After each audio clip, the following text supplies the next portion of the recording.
Hey.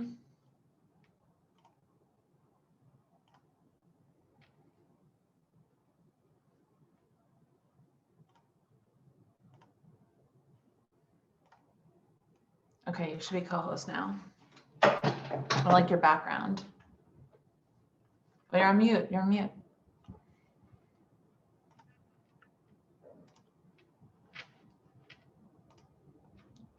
Hold on.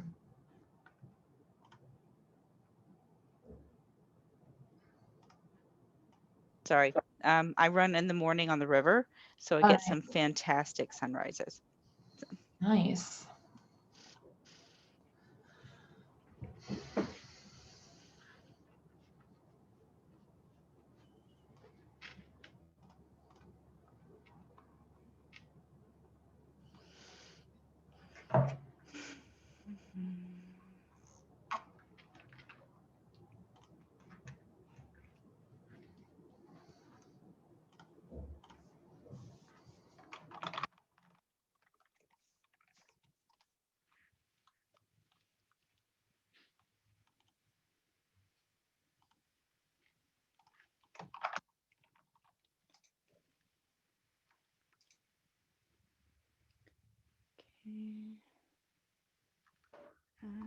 That's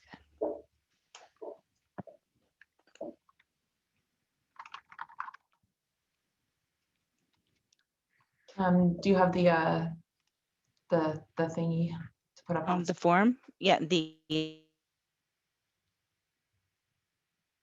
Oh wait, we lost you. oh my gosh. Hello? Yep, I can hear you. Okay, so my screen just went out. This is not good. Hold on. I can share it. No. I literally have no screens. Something went wrong. All right, hang on.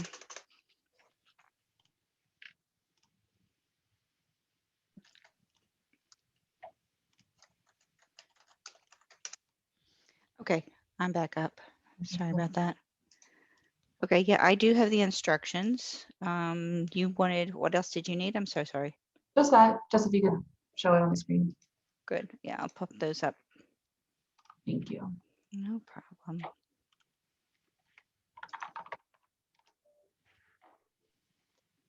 Anyone who's on, if you don't mind just dropping in the chat your name, affiliation, if you're here to speak on an item.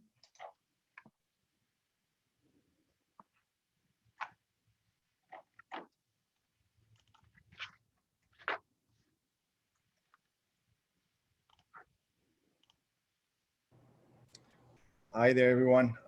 This is Federico from Bar Belly. Yeah, if you could just, we'll call you when your item is up. Awesome, perfect. I'll Thank just you. put it in mute then. Until then. Yep.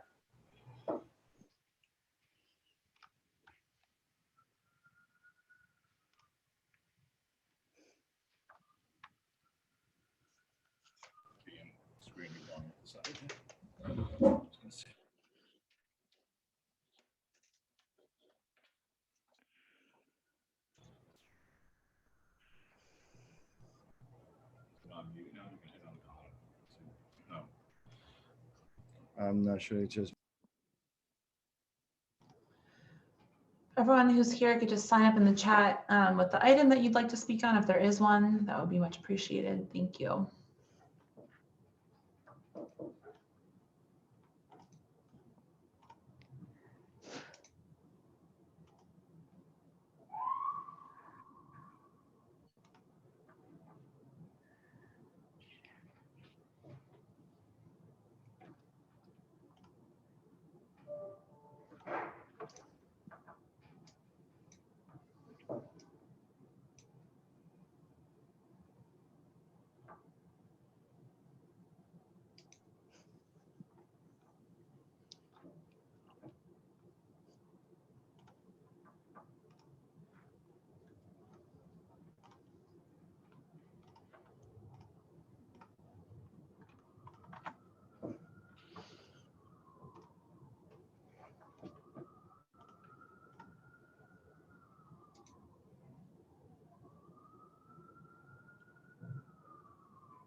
Good evening. Hello, David. How are you? Good, good, good. I see Larissa has promoted herself to Zoom Master. I am Zoom Master. I am the Zoom Master.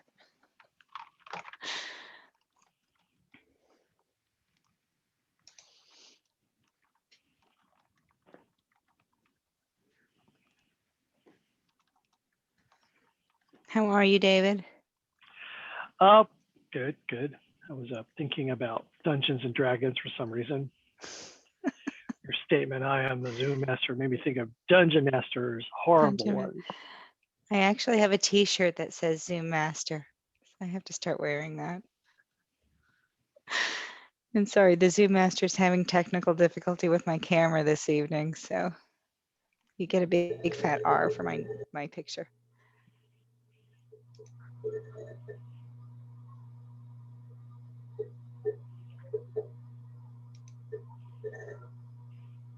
I told the tech support people at work, you know, I run the computers, but I can't do my own computer, right?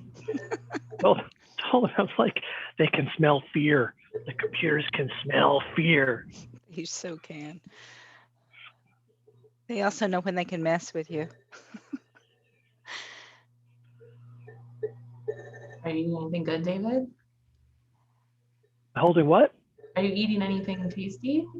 Yogurt. I'm not gonna have time to make a real dinner, so it's gonna be yogurt, and then I'll do some chickpeas and broccoli, so I have something green. The days of being able to go to community board meeting that lasts 3 hours and then go out and eat, yeah, they're coming back soon. Oh, from your mouth to God's ear. I can't deal with Zoom anymore. I Zoom too much. For anyone who just signed in, if you could write in the chat,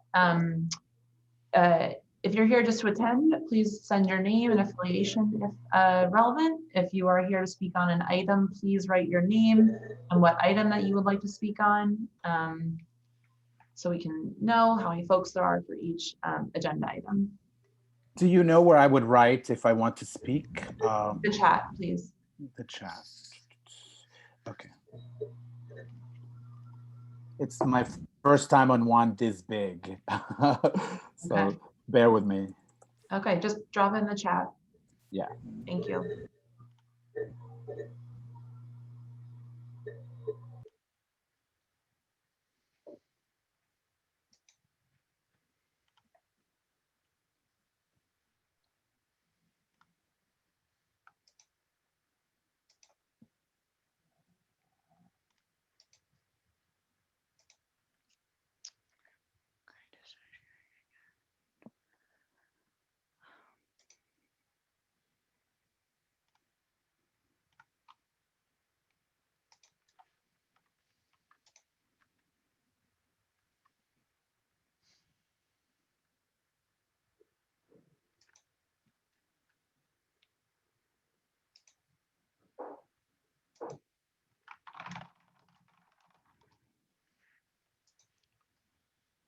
For anyone who just joined, please write your name in the chat. If you're here just to attend, we keep attendance like we used to when we came in person. If you're here to speak on a specific item, please write your name and the item that you would like to speak on.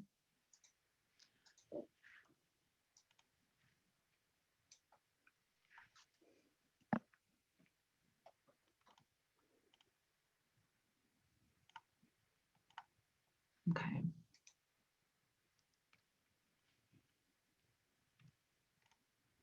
Marcel, are you able to put your information into the chat? Yep, I got it. Yeah, I did. Okay, I great. did, yeah. Thank you. Okay. I'm just gonna give 1 more minute for committee members and then we'll get started. 6:31, we have a lot of stuff to get through tonight.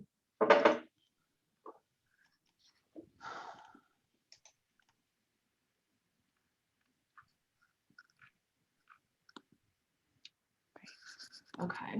Could the committee members, are you able to rename yourselves and just write committee members so everyone knows who you are when you're speaking? I think I've done it for some of you, but not all of you. So we should rename just community. No, sorry, Marcel, just for committee members. We'll call on you when the item comes up that you want to speak on. Okay, all right. Thank you. Okay, we have a quorum here, so we will get started. I am Michelle Cooper-Smith. I am the chair of the SLA committee, and we are here tonight to review, I believe, 7 applications that came to us that require our attention. 2 are upgrades from current beer wine licenses. We have, I believe, 2 returnees from last month, and then 1 new liquor license on top of that, and an alteration. I think that's 7. I'm not a math person, but so I just want to remind everyone to please be respectful during this time. It's a really difficult time for everyone. You don't know what someone might be going through that day or that week or that month. And just as for sort of a run of show, I will say the name of the applicant. I will drop the application, the questionnaire, which is available on the CB3 website, into the chat so that you can follow along if you so choose. This is where the applicant fills out all of the relevant information about what they're intending to do with their new liquor license. And then I will hit the highlights. I will ask the applicant if they have anything to amend about what was submitted already to the office and that the committee has reviewed. Then the committee will have a chance to ask questions, and then we will go to the public. When I come to the public, I will ask you to raise your hand using the raise hand function, which I think it's actually moved where that is. So I'll remind you of that once we get to it, but I'm gonna ask everyone to just do the little raise hand feature. I can't do it because I'm a host actually, so I can't see how to do it right now, but we'll help you. And then we will go to the public. If you are here as a community group and you have multiple folks to speak on this that have basically the same opinion, I'm going to ask you to limit it to 2 people, but I will ask you to let me know how many people are here. So for example, if you have 11 people, I will let 2 people speak, but we'll write, 11 people from so-and-so block association were here in support or against the application. That's just so that we can be respectful of everyone's time, committee members, applicants, and the community. So with that, we will do our first roll call vote. Jesse, if you could take that, please.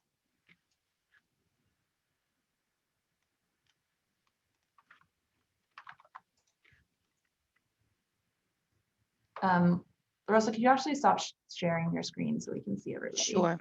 Thank you. Jesse, are you able to take roll call, or do you need me to do it? I can keep track. It should be in the minutes form. Yeah, I just had a little trouble opening it on my computer. So Okay. if you mind doing it right now, and I can do it at the end or going forward. Sure. Yeah. Okay. Jesse Beck. Still here? Ellen Liu. Here. Thank you. David Crane. Here. Michelle Cooper-Smith. Here. Herman Hewitt. Here. Thank you. Paul Cieros. Paul, I see you. Are you here? You can raise your hand. Thank you. Alex Militano. Okay, absent. Okay, great. Thank you, committee, for coming to our February meeting. So I'm just going to change the order of the applications slightly because we have 2 that I think we can get through very quickly, hopefully. They are the upgrades from beer wine to full liquor licenses. So I'm going to ask, is the applicant for Time Cafe here? That's 105 Canal Street. Yes. Okay, great. Let me just pull up here.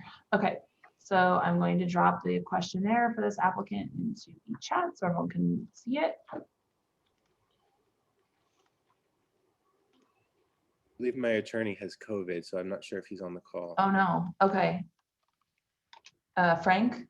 Yeah. Okay, Frank, are you here? Okay, we'll send Frank our best wishes if you speak to him. I got the message yesterday. Okay, so as I said, this is an application for Time Cafe, which is located at 105 Canal Street, near the Manhattan Bridge. It's an upgrade from a tavern wine license to a full on-premises license. The proposed hours of operation are 8 a.m. to 2 a.m. 7 days a week, with the kitchen open all hours of operation. There are no on-premise licenses within 500 feet, according to the SLA lamp map. So this might be the first time we've had that in a while. Is there anything that you need to correct about what I just said, Nick? I believe that's accurate. Okay. And can I ask you, what are the hours of operation that you have right now? We were approved until midnight, and we're just trying to move it to 2 a.m. Okay. And then one other clarifying question. In your questionnaire, you noted that you only had one table, but I believe in the pictures there were more than that. Do you mind just clarifying that, because that's something that we include in our stipulations form? Sorry, I'm not sure I understand the question. So in the questionnaire that you said that there was only one table on page 2 of 5 in your questionnaire. Maybe that was built in. I'll double check that. Okay, so it says number of tables 1, total number of seats 5, but in the pictures at the bottom of the questionnaire, I saw one booth, which looked fixed. Maybe that has 5 seats, but then also another L-shaped booth that had movable tables. Yeah, that's right. Does that sound accurate?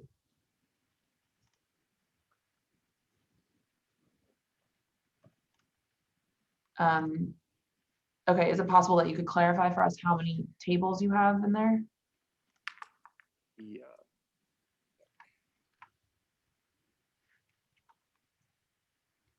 It's approximately, let's see, one booth.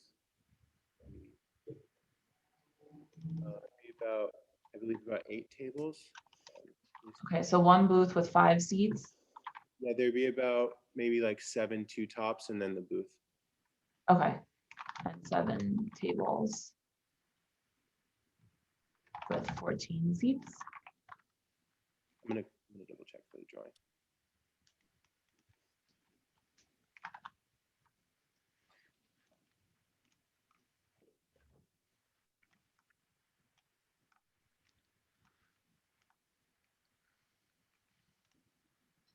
And the other question I'm going to have is how many seats are at your bar?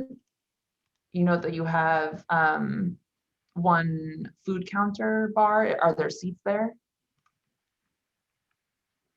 There are not currently any seats. We like the ability to put maybe 2 or 3 stools there, but Okay, it's okay. Okay. Thank you. This is important because we include it in the resolution. Okay, does anyone from anything else, Nick, before I move on to the committee?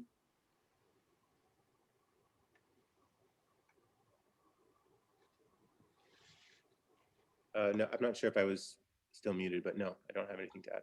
Okay, all right. Oh, sorry, I actually do have another question, apologies. There were 3 complaints about reopening violations during COVID. 311 unfortunately does not provide us with details on that. Would you care to explain what happened there? I am not sure. Okay, Not sure. We didn't get any summonses or any. I don't have any formal complaints. So. okay. So I have 2 from DOT that said that they inspected and there's no issues, but then there's one from the Office of Special Enforcement or another agency that informed the business of the complaint and issued a warning. It's a business not in compliance. It's from August. Okay, so that maybe that was given to a barista or something and never got to me. Okay, well, just for the future, that is something that we consider. So I would suggest that you make sure that those kinds of complaints get to you, especially right now. Okay. All right. Thank you for clarifying. Anyone from the committee have any questions for Nick? Do you mind just raising your hand?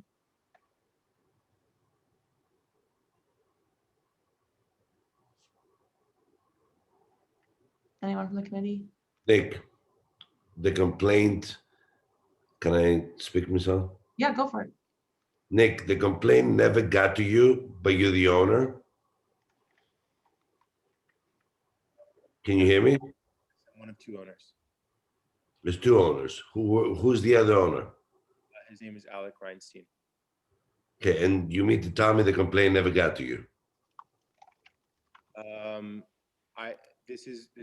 I didn't realize that we had any complaints.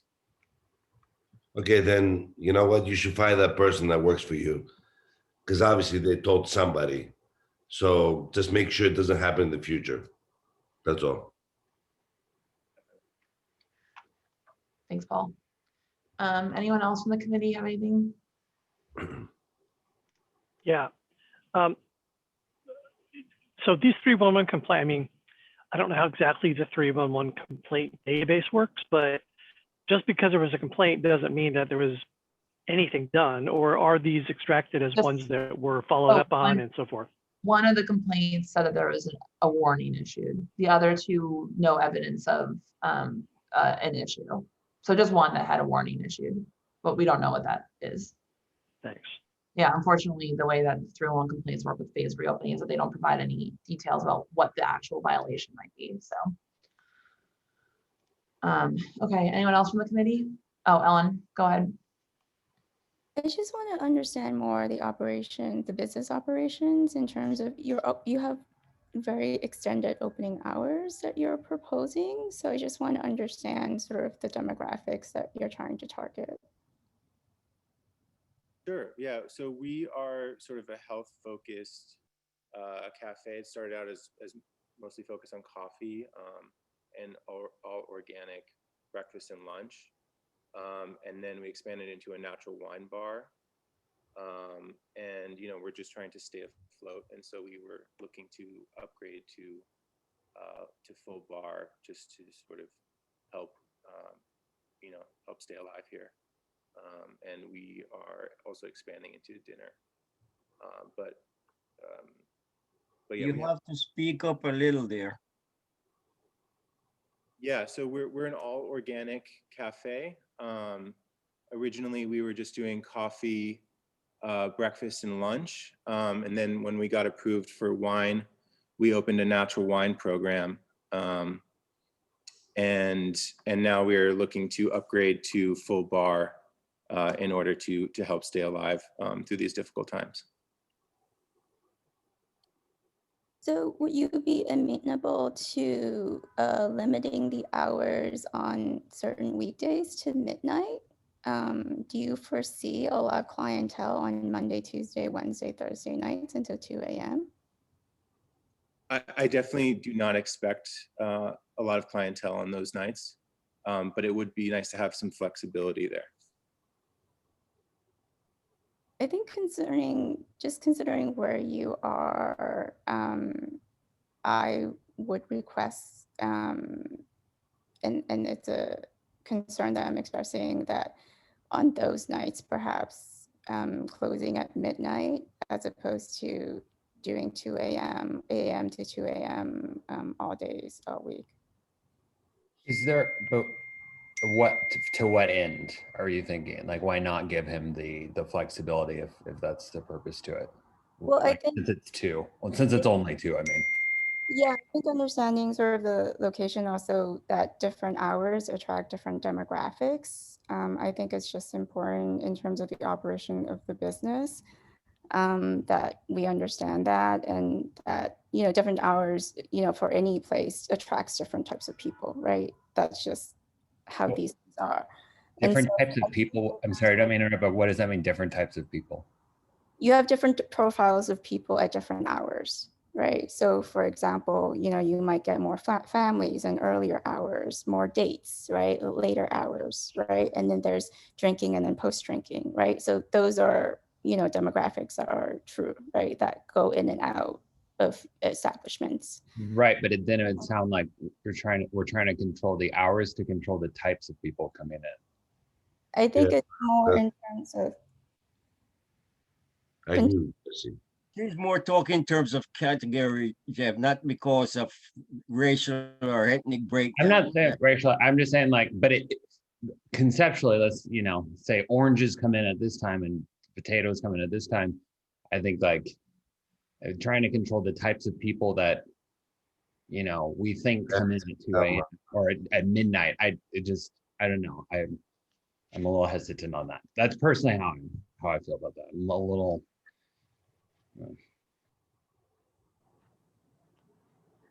Okay. I am mostly not into whatever types or control. My concern is that he's talking about now more morphing into a bar rather than the situation. And if I'm going to vote on this, I would say Thursday, Friday, and Saturday would probably be all right. But I agree with Helen about the hours from Sunday to Wednesday. Okay. Thank you, Herman. Thank you, Ellen. Okay, I just want to take a quick straw poll then from the committee about who would want to do Sunday through Wednesday until 12 instead of 2. Could you just, I wish there was a way that I could pin the committee, but I can't. Could you just raise your hands, committee, if you would prefer the 12 to the 2 a.m. during the weekdays? You can do like this, that's fine. Before I voted on that, is there any response or community response towards this application? Could he answer that? I haven't seen anyone signing up in the chat for this item. Is there anyone here to speak from the community on this item? Oh, I saw one hand with it. wait, was that Mitchell? It just went away. Elena Womani. Yes, it is Mitchell. Okay. Elena Umano. Yeah, I would like to speak if you give me a moment. And I would like to speak also. Mitchell Grubler. Okay. Can I speak? Sorry. Hold on one second. Mitchell had his hand up first. Okay, Mitchell, go ahead. No. My name is Mitchell Grubler. I happen to be a public member of the Landmarks Committee of the Community Board. This is the wrong location for an establishment serving alcohol from 8 a.m. to 2 a.m. in the morning. The building it's in is right next to a public school and adjoins the athletic field of the Sarah D. Roosevelt Park, which is heavily used by youth in the community. It's also just across the street and down the block from St. Barbara's Greek Orthodox Church.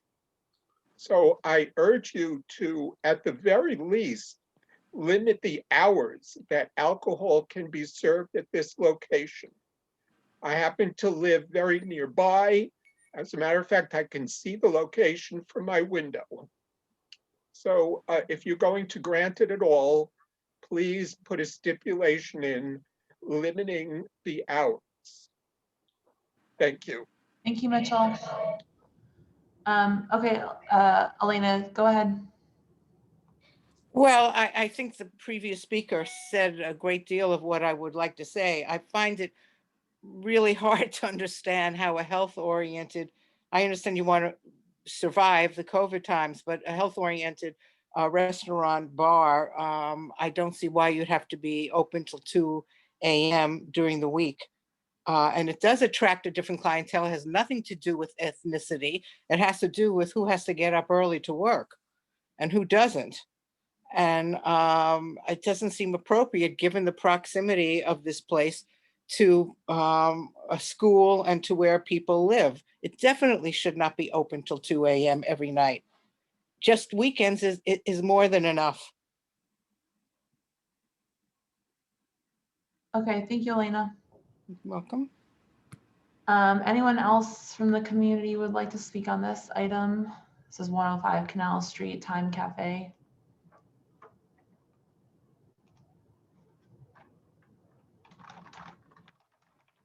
Okay. Okay. I'm going to share my screen, guys, so that you can see the resolution, if that's okay. Unless the committee has any other questions for the applicant before I move to start working on the resolution. Move to make a resolution. I have a question. It's about opening times. Go for The it. restaurant opens at 6 a.m. I've noticed. How do liquor licenses line up with open times? Is there anything that the SLA does or that we do? I mean, sure, we could put. Want me to answer that? Yeah, go for it. So we usually encourage any place to open as early as possible. And what we do in the resolution is to say to open not later than. Like if they're going to open, they say they'll open me for lunch at 12. We say to open not later, than 12. And so that encourages a place to be foot traffic during the day. Exactly. And that makes sense. Now this one says they open at 6 a.m., which potentially, I don't know what the earliest the SLA allows liquor to be served. I'm not saying I'm concerned. The SLA, I don't know if it's 8 or not, but I think the SLA, if the SLA doesn't allow it to be served at that hour, they won't give them the hours. They could still be open. They could be serving coffee, but that doesn't mean they'll be able to serve liquor. So I haven't heard a discussion about trying to limit it to not start until a certain time, but so I'm not going to pursue it. But there's kind of no need for us to weigh in on when they could start serving liquor because the SLA will do that. Okay, thank you, Susan. Thank you, David. Okay, can everyone on the committee see my screen with the draft resolution? Yes. Yeah, okay, great. So it sounds like there's pretty widespread desire to do Sunday through Wednesday till 12 a.m. Thursday through Saturday, 2 a.m. Does that sound right? Is there anyone in opposition to that? Strong opposition or any opposition? That's what I would prefer. Okay. Okay. Can I want to ask the applicant, would you accept that? Nick?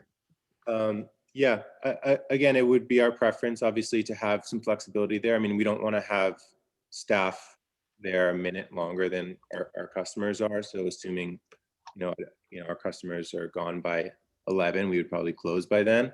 Mm-hmm. But yeah, we're willing to accept those terms, and maybe if we prove that everything is we're handling it well, and there have been no complaints, maybe we can come back and ask for an extension for those hours. Yes. You can certainly do that. You could do that, but it's not a guarantee of further approval. I just want to make sure you know that. Yeah, no guarantee for approval, but you're certainly able to come back. And especially during this time, you have a chance to prove yourself because we can't stay open past 10 anyway, for the moment. Okay. Committee, everything else is pretty standard in here. I changed this one with the commercial 301 complaint, this location with a warning issued since 2018. The other two, as I mentioned, were resolved, there was no evidence of the violation once DOT got there. Michelle, do we need to put in terms of distance to the school? Because I remember it's around the corner, so it doesn't. It's on the same street, yeah. So it won't be relevant. We could put in here, whereas 2 members of the community wanted to have ensure that there were limited hours on this.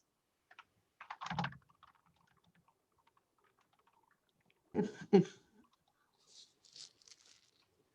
does that add to the resolution for the SLA? No, we've already limited their hours.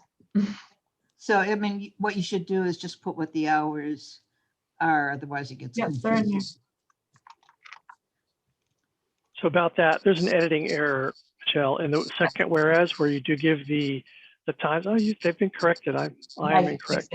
Yes. Oh wait, hours of operations. The Sunday through Wednesday is left off. There you go.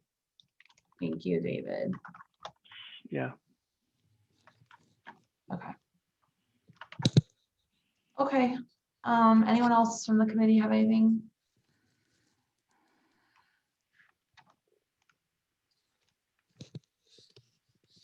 Okay. Laura, I see you have your hand up. We've already basically done this, but is there something on this item, 105 Canal? Yeah, I just looked it up. I'm not familiar with the location, but it looks like the bulk of the business frontage is on the side street with the school, and there's an open takeout window. I don't know if the takeout window is something that's that the current cafe is using, but right now I would personally, if it were something that was of interest for me, would like the SLA to make a determination about whether the school is an issue. The entrance for the school is actually on Esther Street. It's not, because there are three schools. Herman. I know the 3 schools. One of them is on Eldridge and the other one is on Esther. No, the Pace High School is right on the edge of this establishment. It's actually on that little lane. No, it's on that Forsyth Street, which is cut off. Well, in any event, the land map says it's more than 200 feet. So it's not close to the school. I know that. I live for it. Yeah, it's really not an issue. Herman lives right there, and it doesn't fit the technical criteria to be a problem. okay, all right. So if the committee has nothing else, I'm just going to run through the stipulations to make sure that the applicant is aware of what we're doing here. Okay, so this is a license application for a liquor, wine, beer. They'll operate with a less than full kitchen, but serving food during all hours, serving casual cafe food. The hours of operation will be 8 a.m. to 12 a.m. Sunday through Wednesday, and 8 a.m. to 2 a.m. Thursday to Saturday. They will close any front or rear facade doors by 10 p.m. every night, or an amplified sound is playing. Sorry. They will have no more than 2 private parties per month, and no DJs, live music, promoted events, events with cover fees or scheduled performances. They will only play ambient recorded background. They will not apply for an alteration before coming back here. They will not seek a change in class. Well, they'll also seek a change in class to a full on-premises liquor license. That's in our stipulations, but they've already done that. I will not participate in pub crawls or have party buses. They will not have unlimited drink specials, including boozy brunches with food. They will have if they have a happy hour, it will end by 7. They will not have wait lines outside. They'll conspicuously post a stipulation form besides their liquor license, and residents may contact the manager owner at the number below on the stipulations form. Nick, does that all sound right? Yeah, that sounds mostly right. I'm sorry, my attorney is not here today. I was just speaking with one of my partners, and he was asking if we could compromise for 1 a.m. for Sunday through Wednesday. Understanding we likely won't go that late, but again, it would be nice to have a little flexibility, just in case. I won't change my opinion in that. Okay. Paul, would you change your opinion on that? From when is it, Sunday to Wednesday? 1 a.m. yeah, instead of 12 a.m. I'm okay with it. I mean, it doesn't really make a difference. Okay. Nobody will be there anyway at that time. All right, David, I'd rather see midnight. midnight. Okay. Ellen, Midnight. Jesse, One's fine. okay. Well, I think if we do that, we're going to end up with a 3-3 split, which is going to be worse for you because then it's going to go to the full board. So, All right. So I guess we'll take the midnight for now and appreciate you guys' understanding on that, and we'll come back. okay. We have no complaints. Okay. Thank you, Nick. All right, Jesse, do you mind taking the, or I can put it at the bottom of the resolution, actually, never mind. Okay. Michelle Cooper Smith. Yes. Jesse Beck. Yes. Ellen Liu. Yes. Herman. Yes. Paul Sierras. Thank you. Alex Militano.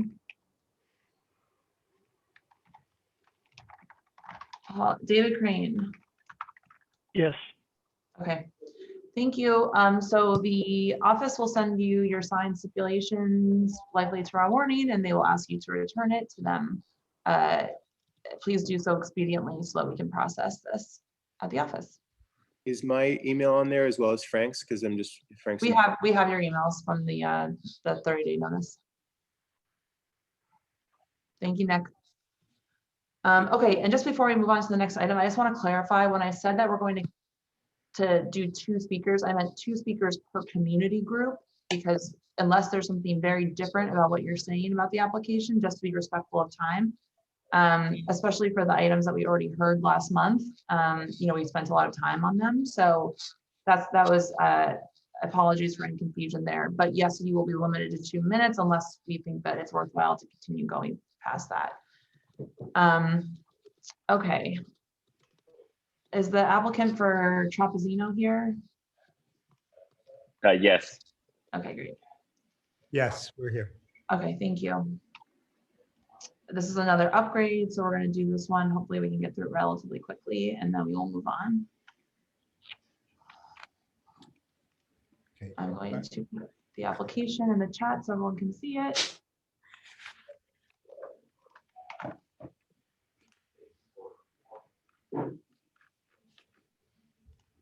Okay, here we go.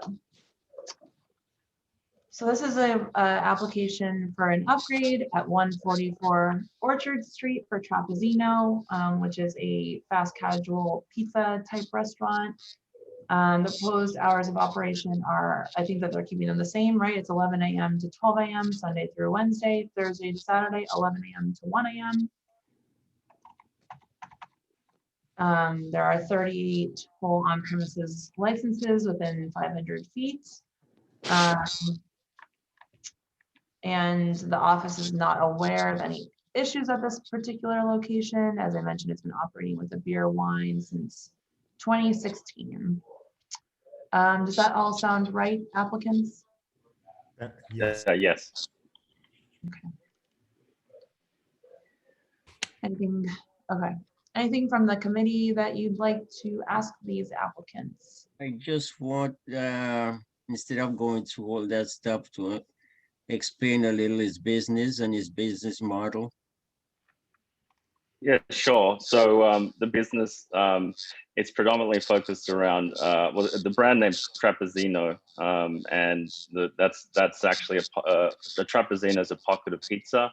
It's a concept that was originated or inspired from Rome, Italy, and it's very much just a casual Italian restaurant with a street food focus.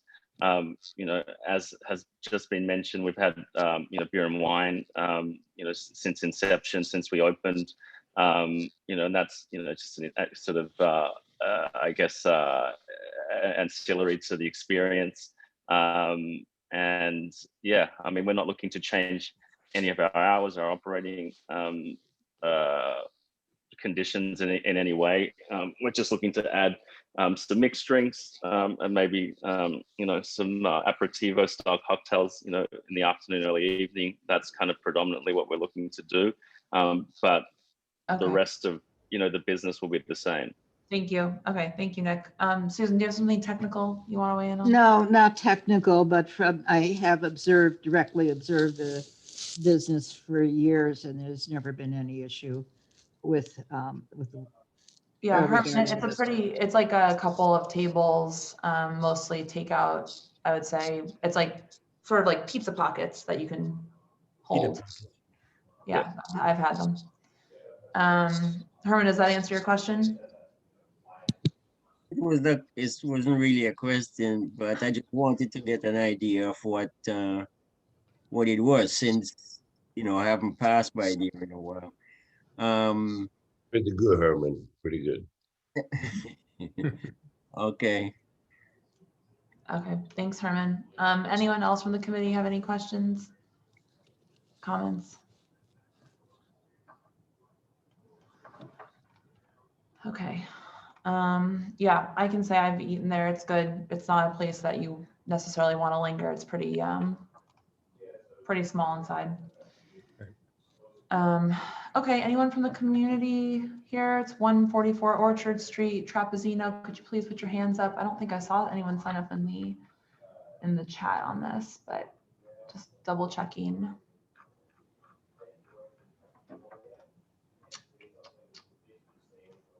Okay, actually, I am looking at my notes. I see here, you did not fill out applicants the certificate of occupancy, the number of people. I thought we did. It's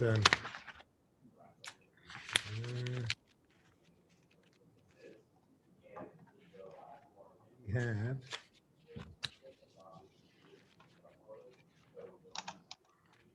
Saw it 2 seconds ago. I think it's 36 if I'm not mistaken.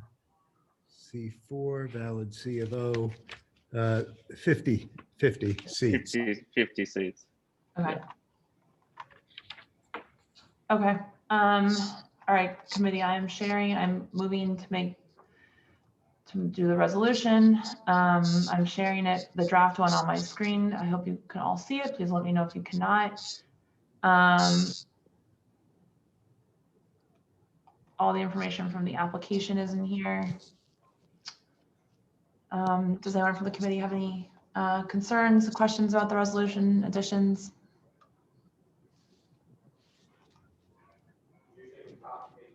Just raise your hand or shout. Okay. All right. I guess hearing no further discussion, we can move into a vote on this. Silence is golden. Okay. All right. Jesse Beck. Oh, sorry. I'm sorry. New chair problem. I'm going to read the stipulations before we do this, just so that we all are on the same page, so that there are no surprises. Bear with me. Okay, so this is a location at 144 Orchard Street, applying for a liquor, wine, beer, and cider license. It will operate a full service restaurant with Italian pizza-like food, with a kitchen open and serving food during all hours of operation. The hours of operation will be Sunday through Wednesday, 11 a.m. to 12 a.m., Thursday through Saturday, 11 a.m. to 1 a.m. You will close any front or rear facade doors and windows at 10 p.m. every night. You will not have DJs, live music, promoted events, any event in which a cover fee is charged, or scheduled performances. You will only play ambient recorded background music. You will not apply for an alteration to the method of operation or for any physical alterations without first coming before CB3. You'll not seek a change of class without coming back. You will not participate in pub crawls or have party buses come to your establishment. You will not have unlimited drink specials, including boozy brunches with food. You will not have a happy hour or drink specials. You will not have wait lines outside. You will post the stipulations in front of your business, inside your business, and residents may contact the manager or owner at the phone number on the stipulations form. Does that all sound right? Nick? Yes. Yeah. Okay. Yes. Okay, great. Thank you. Okay, now we will go into a vote. Jesse Beck. Yes. Michelle, yes. Ellen Liu. Yes. Thank you. Herman Hewitt. Yes. Alex Militano. Okay. Paul Sierros. Yes. David Crane. Yes. Okay. Thanks, everyone. Applicants, you will receive a stipulations form for you to sign and return tomorrow morning. Please do so expediently. It will make life a lot easier for everybody. Will do. Thank you very much. Thank you. Ed. Thank you. Appreciate it. Okay. All right. Oops. Okay. All right. Now we're going to move into some other ones. Are the applicants for number 4, Carlota Dulce Ranger here? I think you are. Yes, yes, we are. Hi. Okay. Okay, great. Are you here by yourself, or do you have lawyers with you? Or any My name is Federico Avila. I'm the current GM and one of the operated partners. I'm Mauricio, the other partner with Tommy as well here. And that's Tommy. I'll be taking lead on this for today. Okay. Thanks for coming. All right, so everyone remembers hopefully that these folks were here last month. They are applying for a new on-premises liquor license at 14A Orchard Street. Proposed hours of operation are Sunday through Wednesday, 10 a.m. to 12 a.m., Thursday through Saturday, 10 a.m. to 2 a.m. The applicant currently operates Bar Belly in 14B Orchard Street, which is adjoining. At this location, which they're applying to open a new restaurant, there was a restaurant wine license issued to Go Hanya, which closed during COVID. There are 14 on-premises licenses within 500 feet. There have been many commercial noise complaints at 14B, which is their currently operating location. We have received significant input from the community about this application. I heard some of it last month. We've also received many emails. Anything that I'm wrong here, applicants? Well, if you allow me, I would like to address some of the things that were brought to us that were not to our knowledge. To start, we did establish a channel of conversation with the communication with the Canal condos. There were with the tenants. There were certain concerns that we're not aware of, which was smoking outside and crowd size. Also, the sound problem, noise complaints. To address that, we already had installed a 3 layers a soundproof ceiling together with a whole new sound system. Got a sound engineer in the premises. All of this takes a little bit of time. So I think we got it tuned out right now. Also, in terms of the smoking moving forward, as we were doing already during the COVID times, we will not allow people smoking outside. We have already ordered signs not allowing people smoking in the premises or the tables. If we are allowed with the Canal condos tenants, we'll put those signs in front of the building as well. Also, in terms of the crowds, we are committed to not allow people gathering in front of the bar or the future restaurant. Not to mention that what we're looking for next door is a license for a restaurant. It's not going to be a bar. There won't be DJ or live music, nothing but ambient music. Yeah, that's pretty much where we stand. Okay, thank you. I know that there are a lot of people from the community here to speak, so why don't you just put your hands up now so we have everyone raise your hand on Zoom. I'm gonna go to the committee first to ask questions, but I just want everyone to raise your hand so I can see how many folks there are from the community. So I will call on you shortly. Could you have the speaker so we could get information? Sorry, say it again, Herman. Could we hear from the speakers so we could have some information to base our questions on? You mean from the community? Yeah. Okay. Any questions from the committee before we do that? Okay. Okay. I'm gonna go to Pamela first because I know that she's here representing a couple of folks. And again, just to clarify about the how many people will allow to speak. I'm just limiting the number per group, because I think a lot of the concerns are similar. So I just, you should tell me how many people have the same type of concerns, and we can enter that into the resolution. And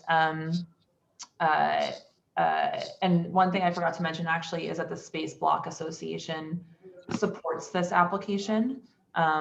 They work in this area, and I know that the Orchard Street Block Association opposes this application.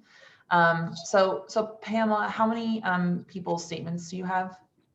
I have 2 resident statements, and then I have a resident from speaking on behalf of the Chinese residents in total. From the Orchard condo? Yes. Okay. So 2 resident statements from the Orchard condo. Okay. So if you have your own statement though, do you want to just choose one of the resident statements to read out loud? Is that okay? Sure. Okay. Let me see.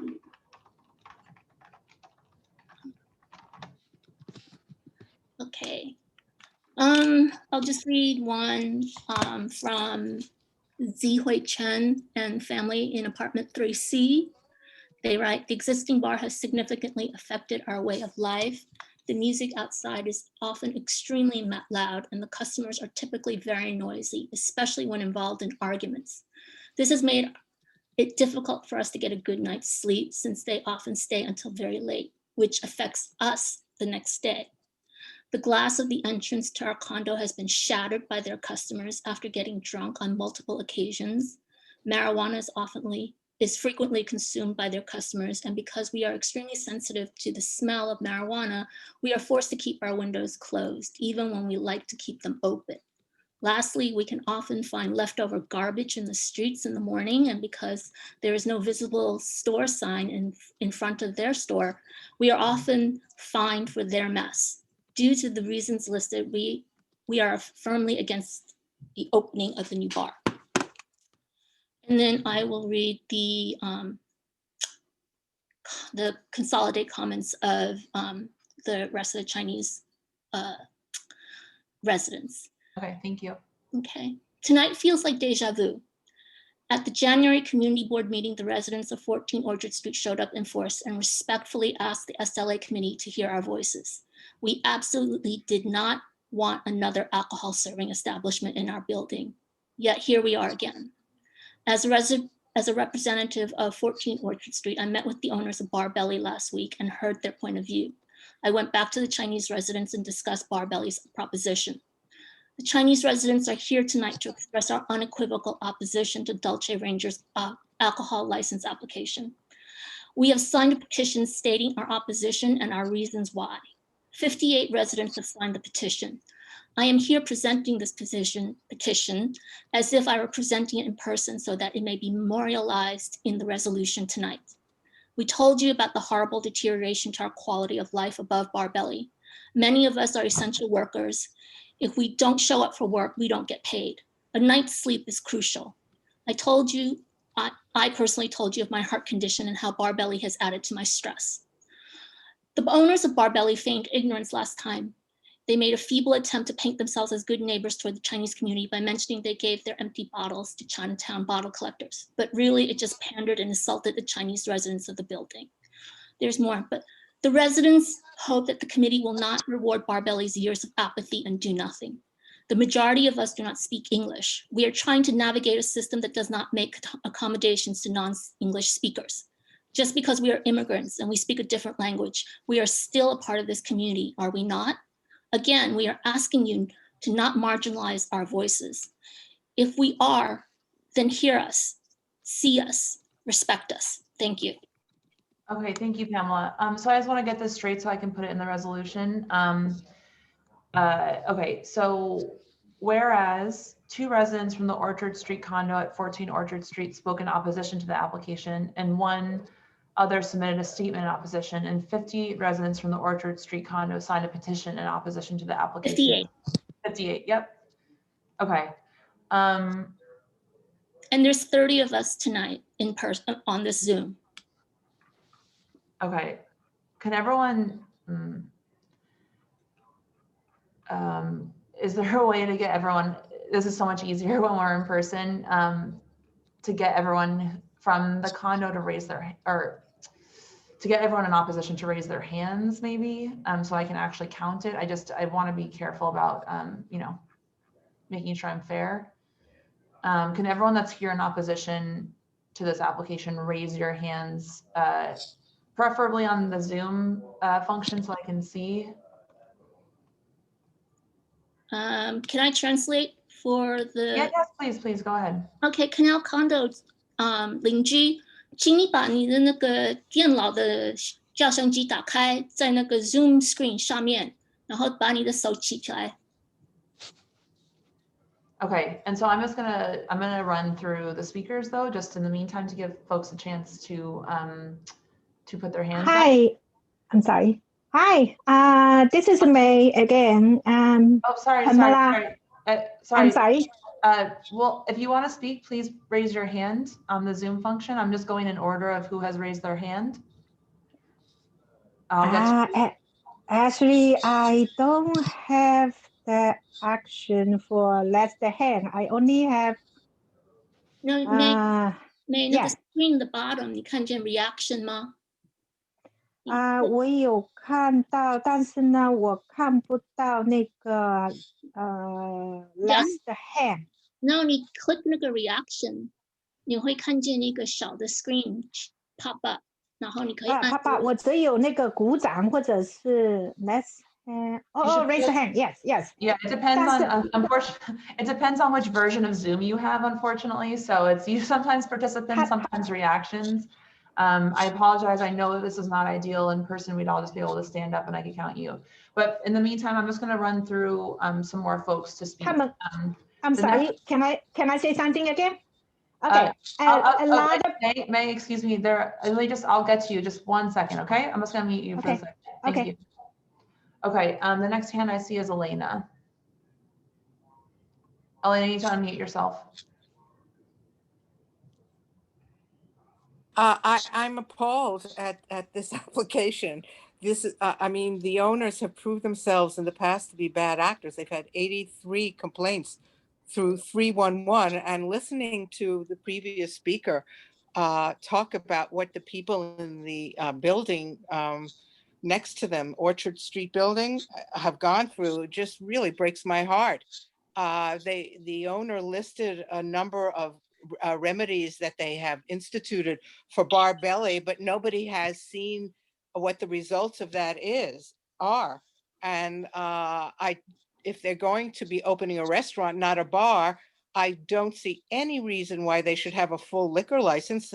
They can start with wine and beer like everybody else and remedy a lot of the many problems that they have caused with bar belly. I think it's just awful. I'm appalled at their behavior and what these people who live near them or next to them or above them have to endure. So if you haven't gotten it, I'm really opposed to this application. Okay, thank you. Okay, Marcel, your hand is up next. Go ahead. Yes. I have lived at 14 Orchard Street for 11 plus years, and I've seen it go through different establishment owners. And when Bar Belly took over, it's when all the problems begun to escalate at insane levels. And ultimately, we are still working and been working on those noise complaint issues that they promised, that they said they amended, that they installed this, and they were trying to make amends with us, but it's all been just talk. We have started with them way back in 2018 with verbal communication, then went on to chats, and it just became a tag of war of chats of like, almost asking for a favor to like, you know, make these issues, amend these issues, work on these issues. And, you know, it never went anywhere. We had meetings with internal affairs down there. They were supposed to get, a sound person to cap the sound. They supposedly did. Then another sound guy came, he did. But nothing ever worked. I feel like it's a show, it's a meeting, we're correcting this, but ironically, the same day of that meeting with internal affairs, that same night was the worst night that the sound was up to that date back in 2018, on February 10th, 2018. So there's no regard. On the Zoom chat we had with Warbelly this past Thursday, I was very surprised to hear Federico express how concerned they were regarding the quality of life of our neighbors when they have failed us for the past 3 years. It's all been vacant promises. And, also the one thing prior to this meeting, I spoke to Tommy. Marcel, I apologize. I'll have to interrupt you, but we are limiting the speakers to 2 minutes. Okay. All right. Thank you. Thank you, Marcel. I really appreciate your input. That's really helpful. Thank you. And I'm just going to leave. Can you everyone just leave your hands up if you've raised them so that I can count? That would be great. Okay. Next, I see Ifan. Yes. Hi. My name is Lynn, and I live on with my 11 years old son for over 5 years, just right above Barbelly. And it has been like a miserable and nightmare for us since Tommy and his partner took ownership of the Barbelly. And my apartment is like uninhabitable basically from Thursday to Saturday until 4 a.m. with all the loud music, especially the bass. Like the bass shake my entire apartment. And my first meeting with Tommy was like in February 2018, organized by Officer William Stump and Officer Umberto. So since my first meeting with Tommy, it has been an ongoing frustrating experience dealing with them. So I remember, like, as Marshall just we had a meeting with them last week. They mentioned to us that the soundproofing was installed back in 2018, but according to my message history, on January 2020, Tommy still told me that, in quotation, we are still waiting for our sound engineer to come in this week. And he added, we have been fined not once, but twice, but you are living over a bar that plays music basically Friday to Saturday. I can email all the chat history if needed. I kept all of them. And his text message to me speak it all that he lied to me about the soundproofing, and that he's not a good operator who got fined twice over the course of 1 year. So, and this is a residential building with all thin wall, thin steel, and doesn't mean my son and I have to suffer all the tremendous stress and many nights that we can't sleep until 4 a.m. So I don't think that a bad operator shouldn't be granted more. So I'm very opposed to this application. Thank you. Thank you. And just to clarify, you're a resident of the Canal condo as well? Correct. Okay, thank you. And Marcel, are you also a resident of the Canal condo? I'm the one that's directly over Lead Belly and of the new space. And if you could let me just tell you one tiny little thing, it's not about that. It's my inquiry about, are they supposed to, for this new space, are they staying open up to 2 a.m. or is it midnight? Because they're asking for midnight during the week and 2 a.m. on the weekends. Okay, so Tommy told me it would always be closed up to midnight, but the problems are on the weekends. All right. Okay. Thank you. Okay. Can I say one thing? Anyway, I can say something else about all these things that have been said. Would I have the chance to do that? Susan, let's let Susan weigh in on anything technical. Susan, can you say Well, something? what I was weighing on was not serious. What I'm saying is, regardless of what happens with the new license, the residents and the community board need to be working together. We can help you. And I want to ask you to please reach out to the community board tomorrow so we can start working with you at the existing problem. I don't have anything technical to add for the new license. Thank you. Thank you, Susan. That's a good reminder, because the community board can sort of take over some of that back and forth that you're doing with the cops. Like, the community board is here to represent all the communities concerns. So if you can forward, if you're calling 311, please forward them to the board. There's actually instructions for how to do it on the website, because then we have a record of it and we can try and work with the and this applies for any location. It's helpful because this community board is a city agency, and so it's what it says carries a lot of weight. So I would, really recommend that everyone do that to get the community board on your side, because they'll take over some of the burden for you. There's professional staff there like Susan to help you with this. Okay, Pamela, I know I saw your hand up again. Do you have something new to add? No. It was just, I think you had just asked. Oh, okay. Sorry. Thank you. I'm ignoring my own advice. All right. So am I allowed to speak now? Sure. Go ahead, Federico. Thank you. So to begin with, we are not seeking a legal license for Bar Belly. Another thing that I would like to remark, no one of us is trying to silence anyone. I am an immigrant myself. I came to this country when I was 21 years old. I should know what it is not to speak English, because I didn't do that for the first 8 years when I was here. All right. In terms of the problems that we have outgoing now, some of them we had no idea about. Cigarette smoking outside, cigarette butts. I think it's unfair to say that someone from this restaurant broke the glass next door, because it was never brought up to us. So that is slightly unfair, and I will put in a veil of doubt. In terms of us portraying ourselves as concerned, again, that I can see how you can think that, but that is also slightly offensive to me, because that is exactly the way I feel. I feel very, very concerned about your well-being. You can take it or not. What we're trying to express here now is that we're willing to work with you guys moving forward with the issues that come from Bar Belly. The restaurant next door will not create any more noise than it did before. It will be a legal license as it was before. So I don't see any changes on that. We can keep this channel of communication open and try to solve the issues that we have, which is, I think, the best way to go over this. And we are more than willing to do that. I said it before, and I say it again. You have my word that we will try to make our best to fix this. That's my partner, Mauricio. And to address the sound system, we did invest around like $15,000. The construction started in 18. It is an ongoing issue. We put 3 extra layers in the building, the roof. We put an acoustic sound system, everything.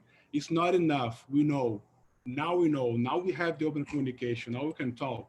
So now we're going to hire another music specialist, like the last message you saw, Ifan, to improve the system, improve everything here. Because sound, we started, but now we need also feedback. We're also thinking of installing maybe like we put a GPS like on the rooms, so we can see the noise, and we're working on that for sure. And also, and we love the community. Like, we are part of that. So everything we buy here, our equipments, kitchen supplies, marketing, everything comes from the neighborhood. We invest back in the neighborhood. And not to mention, we have like 15 people working here. Everyone is like from everywhere in the world, very like hardworking people. And we're going to hire another 10 to 15. Those are 30 families in the middle of the crisis. So like we're surviving the crisis. We love the community. We want us all to be friends, not like, oh, you said this, you said that. We work together. We have 3 main problems: music, cigarettes, and people grouping outside. We have addressed the 3 issues. Music, we're gonna reinvest more money here. Outside, we're gonna put signs, do not smoke. And priority for our staff is people cannot smoke on the sidewalk. That's it. And then we're gonna clean the sidewalk every day. Now we know your issues, so let's work together. Okay, thank you guys. All right.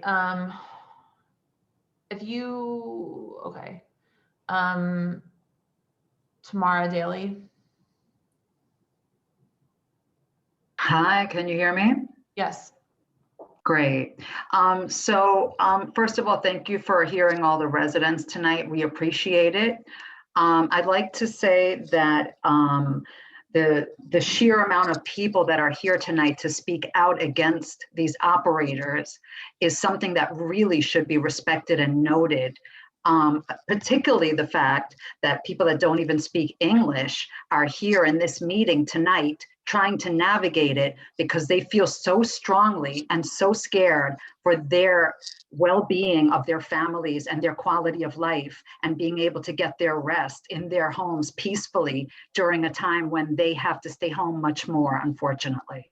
So while these people are opening their business, and it may very well be a nice restaurant, the residents that live here do not feel that they are trustworthy. We do not feel that their 3 years of promises that haven't been addressed at all to the residents are something that we could trust or believe in. Why would we believe it? It's been 3 years and the chats are in people's phones that we can send to you to prove to you that none of the concerns have been adequately addressed. People have the base coming through their floor at all times and can't sleep and can't work from home. And these are bad operators, I'm sorry to say, and they need to prove that they are going to actually do better if they are granted anything at all. 59 people signed a petition. 59 people, some of whom had to be translated what it said. That's something that needs to be respected. Okay, they live here. Their voice is worth equal to what the business owner's voice is worth in this neighborhood. I think it's really very serious that this many people are here, and you know, obviously they need to be listened to. Thank you, Taro. That's 2 issues only, please. Excuse me, sorry, nope, let me run the meeting, please. I just want to give everyone their fair time, okay? All right, Mei Zhang.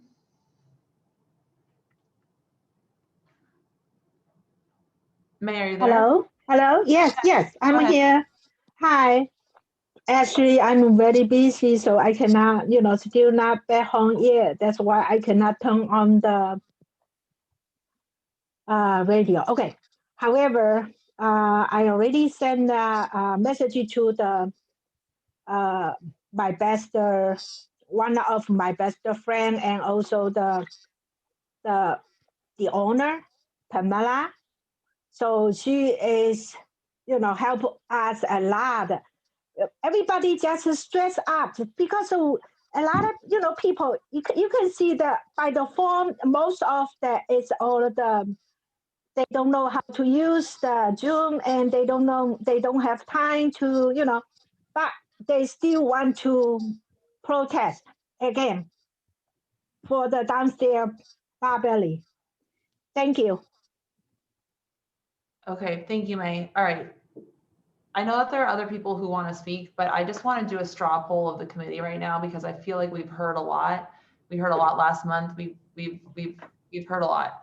I want to do a straw poll of the committee just to see how people are feeling, to see if we need to continue this. I have a feeling. Only 4 people on the meeting that we started. Can I just address 2 issues? One is the music sound.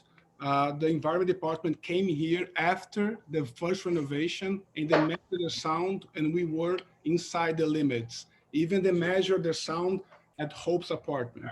And 2, the communication now, we went to their building to give them the letters in Chinese and in English as an invitation to the Zoom call. The building said no. Then we sent an email, the building responded no.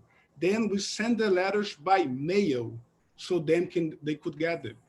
Not to mention there were only 4 people attending to the meeting when we did it ourselves in order to communicate and having a better scoop of what happens. That's just that.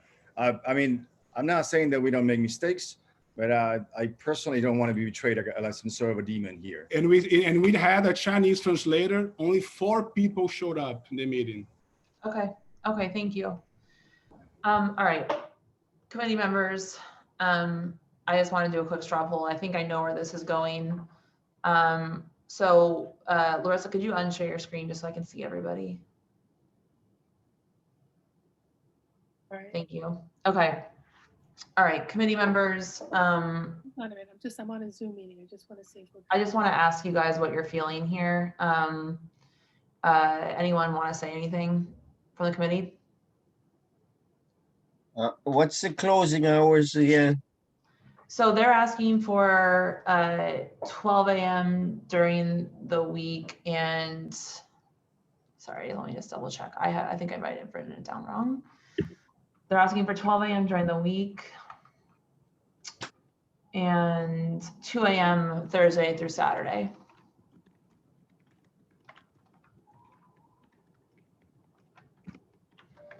Okay, anyone else from the committee? And is that for liquor? Full liquor, yes, sorry, they're asking for full liquor and close 12 a.m. Sunday through Wednesday, close 2 a.m. Thursday to Saturday. Would anybody agree for beer and wine the initial set up until most of these situation that is? No, the Oh, residents. sorry, Herman, are you asking the committee? Yes. Okay, sorry, Pamela, this is the Is committee. anybody in the committee or maybe the owners with stuff? I'm not seeing an agreement at all with the residents, but I'd say if they would open with beer and wine, and if they could prove that the sound system, the smoke, and the noise situation is resolved, not a guarantee that we'd approve it any further, but at least we know that that issue has been solved, since they cannot agree that the situation is solved and the owners are saying they will do it at a future date. So what I'm saying is, when you solve the problem at a future date, then if it's possible, you come back to the committee for any upgrade from beer and wine. I don't know if people understand what I'm saying. We're good. Yeah, Herman. So we only asking for a liquor license because it's a Spanish tapas restaurant. And nobody cares. It's nothing.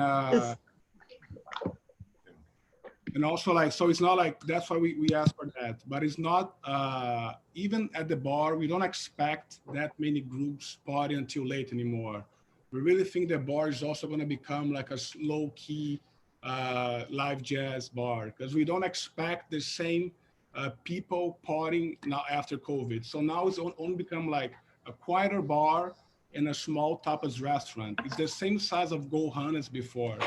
The same thing, just a Spanish. Actually, listen, prices. we all, sorry to interrupt you, but we all know it's going to boom after COVID. So I think you're going backwards on this. I love Tommy, a good friend of mine, but Pamela, why are you shaking your head? I want to know what you have to say. Sorry. Paul, I think it's Pamela and the residents oppose any anything. Oppose anything. Yeah. They've been here a while. They've had their chance. In terms of them playing ignorance, that's not true. This summer, when they had sidewalk service, they encroached upon the doorfront of Canal Condo. I reached out to the management company to tell them to take those tables away. They never lied. So they know. Giving them a full liquor license is a reward for good behavior, and they've proven that they are not good operators. They should not be rewarded. I agree with you, but beer and wine, they could get regardless. They could get regardless. Beer and wine, they could get regardless. We can't stop. We can't do anything. I think they should get beer and wine, and then maybe hold on a second, Pam. This is like, they're gonna get beer and wine regardless, and then they could fix Bar Belly too, and then we all benefit. Okay. I mean, we can't just be in one side all the time. Go ahead, Michelle. Okay. David, go ahead. Yeah, I also think they need to start with beer and wine. They will get that license. It would be better if the community board said with stipulations. Otherwise, so I believe we should ask them to do beer and wine. In fact, I don't want to do alcohol there at all. You put alcohol in there and it is a bar. I also think these operators clearly have known that they were creating a noise nuisance for the building since 2018. They've been trying to rectify it, but not very hard. I got to say, the bar downstairs for me, of their own free will, talk with neighbors and put in a lot of insulation, and even came up with a device that could attach to their jukebox to reduce the bass. It's been years. So I think that you were into creating a fun establishment, even for locals maybe, but not something that was going to work for everybody. And so I would like to see just a beer and wine for a while. Okay. It's not like you just learned that there was problems to address at Bar Billy. You're okay with that by all means, though. Beer and wine, if getting your endorsement for that will be amazing, and we will definitely prove ourselves in the future. Okay. All right. Okay, great. So I think that's, Ellen, Jesse, anything? No, I concur. After 3 years, like now all of a sudden on it. So yeah, I think a beer and wine is a good way to prove it. I agree with what David and Herman. Okay, and what do we think, committee, about hours? Because right now they're asking you to stay open until 2 a.m. Thursday to Saturday. What about 1 a.m. or midnight? 1 a.m. on the weekends? That's fine. Okay. Anyone have any opposition from the committee about 1 a.m.? Not for me. Okay. Okay. Ellen, I haven't heard from you anything on this. No, I agree. I think for the residents, I think they need to understand that for their risk management, it would, I think they need to understand that they might get approved on the state level, right? So I think it would benefit them to ask for stricter stipulations and limiting the hours of operation so that there is some sort of a controlled experiment, and then the applicants can work towards rebuilding your trust. I think if we had stricter stipulations in terms of around sound, it seems like sound is a great challenge here. So if we can work on that, then we can craft a better plan so that, everyone gets something out of this, even though no one fully, gets everything that they want. Okay. Okay. All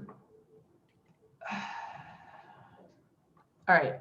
So I'm going to move that we work into a resolution. It sounds like there is pretty firm agreement from the committee and that we want to do this with good stipulations. So I'm sharing on my screen now a draft resolution. The one I sent out earlier had a full on premises, but I've changed it to wine, beer, and cider license.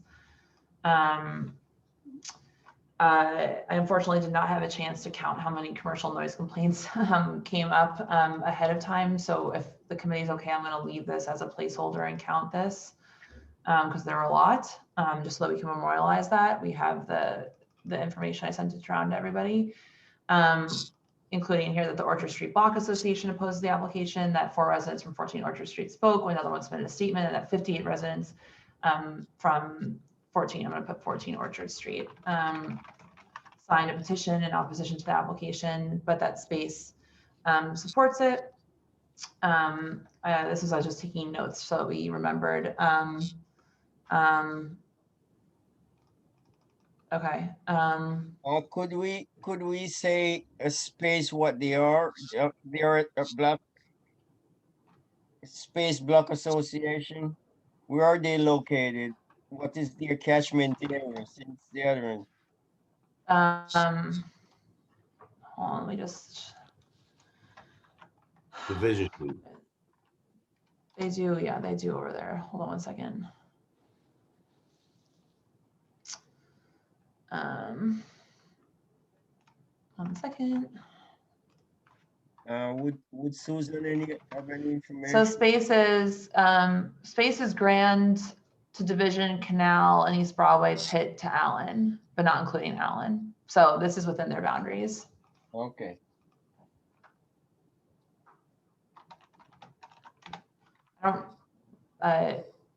We could just say which operates in this area, supports this application. Does that work, Herman? Yeah. Okay. Okay. And then here are proposed, can everyone see this? Is it big enough?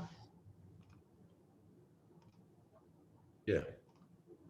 Did anyone from Space show up here tonight? And are they in contact with these? Linda sent a letter. They sent their information. Okay.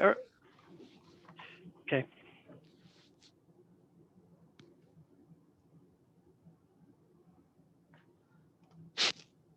Okay. Can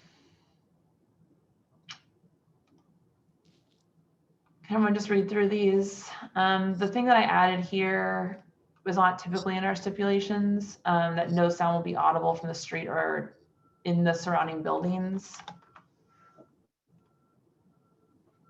I don't know that you can say there'll be no sound audible from the street, but you want no sound from the business in the apartments above.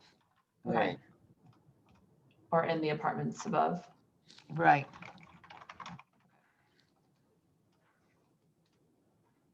We should work on this outside of this meeting.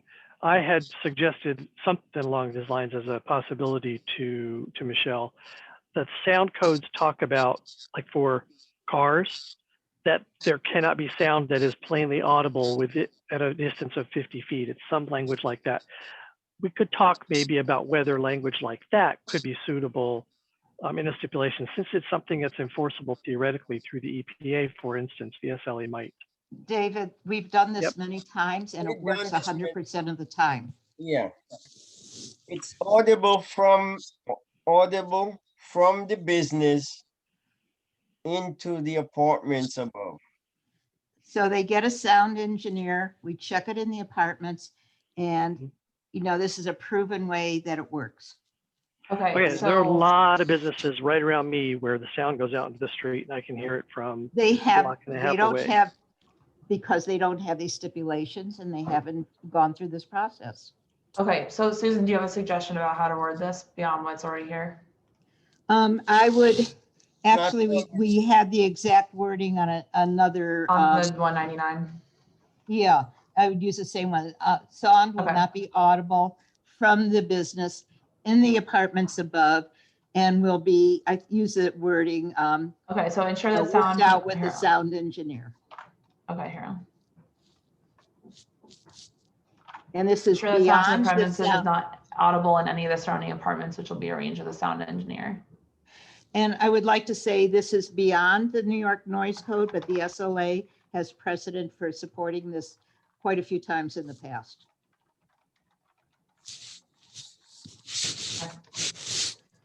Is everyone okay with that from the committee? Yes. Okay, great. Fabulous. Okay, any other questions from the committee about this resolution?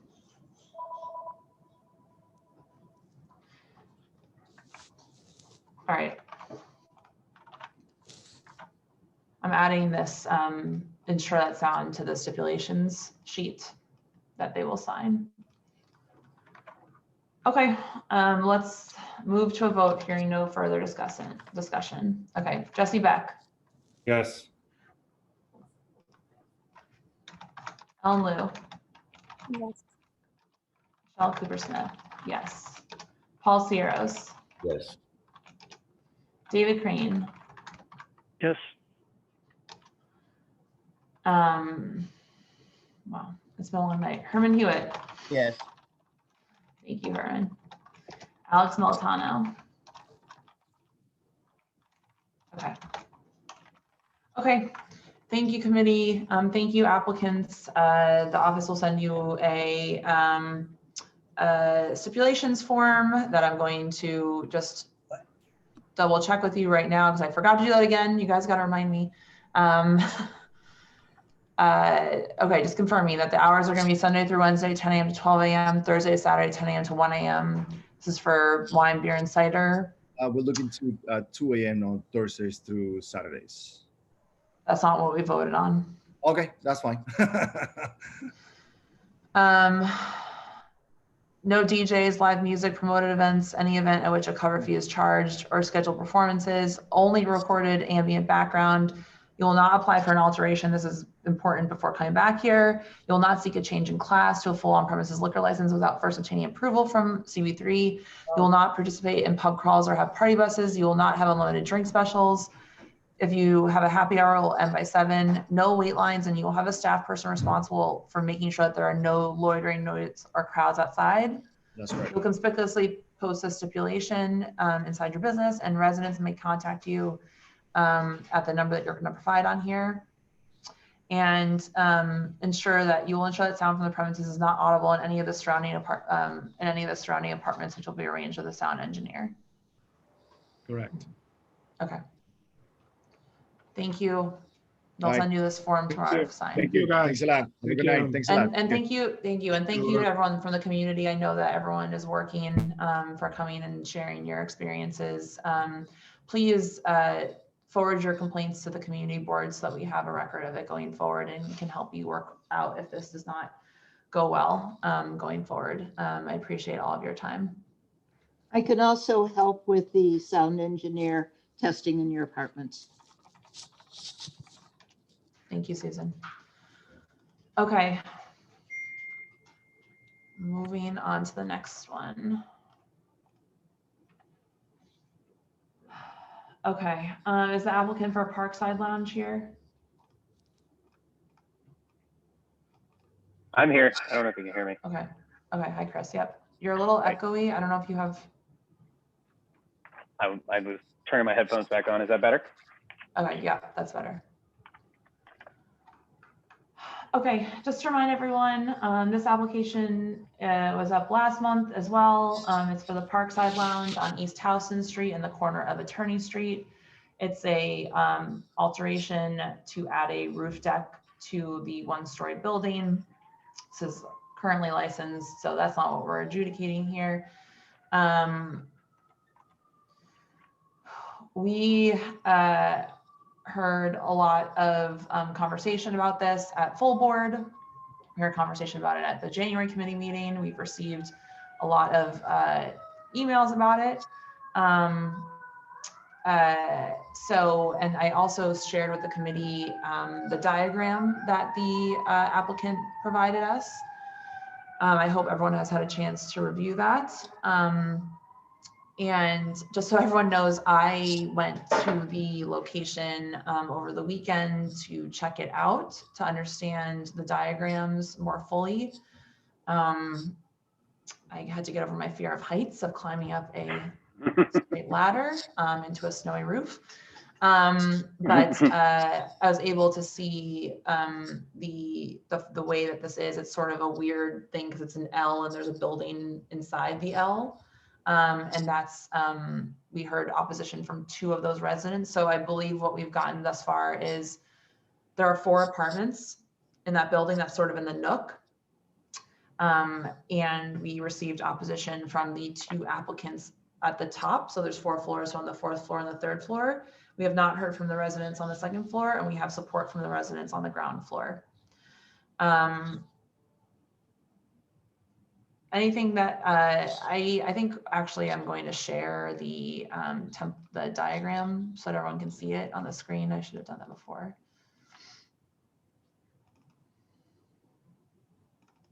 One second.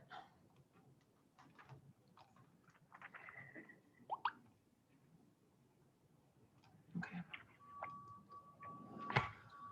Okay, everyone can see this, the schematics.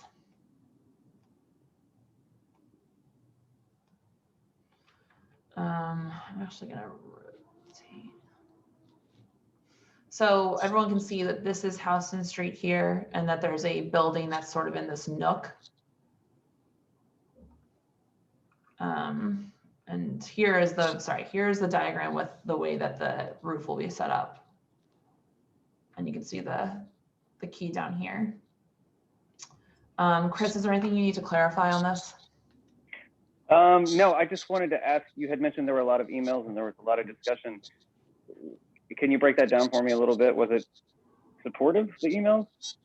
Or I just mean, last month we received, I just meant that there have been, many people were speaking in support last month at the committee meeting and at the full board meeting, and that we received many emails last month about it. But I don't think anything that, yeah. Okay, thank you. Specific, sure. Chris, did you not tell me that you might be extending the roof though? Well, the shelter. The agreement I've made with the residents on the other side of Attorney Street, as well as the ones at 313, 311 on the other side, and the ones in 315, is that there would be no sight lines from my roof into their apartment. No direct sight lines, I should say, from my roof into their apartment. So for the sake of the diagram, that's like a perfect rectangle, but it is going to come off at more of an angle to cover up the windows for 315 that overlook that garden. Okay. So you mean that they're going to be like a hypotenuse here? The other way. The other way. This way. Yeah, same. There you go. Okay. So this way. So more coverage. Yes. And how will this work with COVID? If you have I mean, coverage? I can say that I am the most COVID compliant operator in the neighborhood. I can say that right now for sure. And I would extend that to the roof 100%. All COVID compliance. We're talking 6 feet apart, no seated bars, anything like that. I mean, I'm not sure what your question is. Well, just if it's covered, that would. Oh, right. It's half capacity. I mean, including, so that goes to the walls too.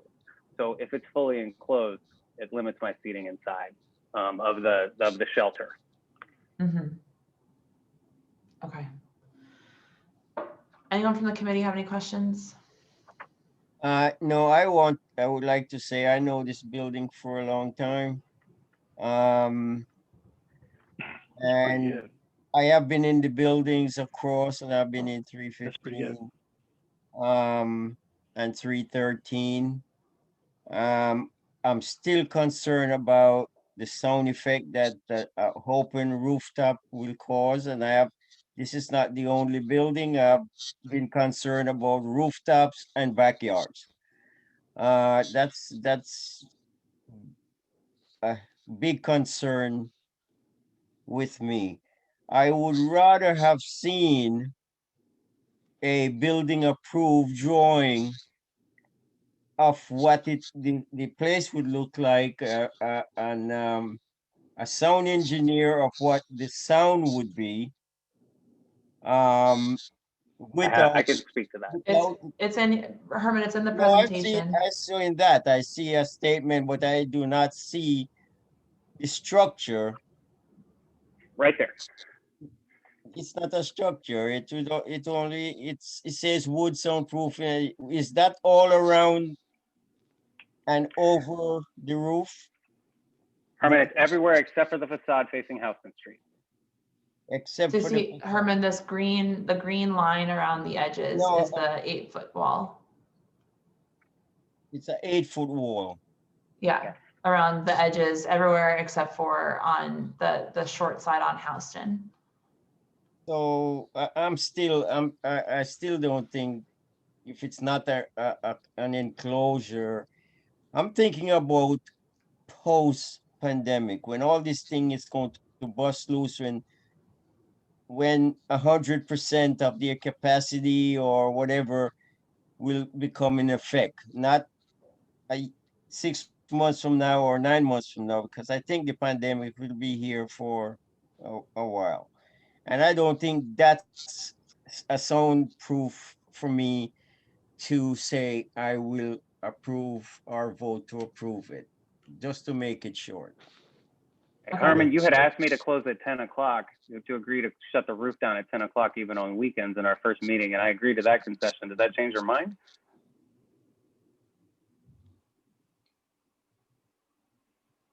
No, it doesn't. Okay. But right now I'm thinking differently, seeing what this stuff, and it's only a 6-foot or 8-foot wall. You do see the yellow area that is covered. More than 50% is covered.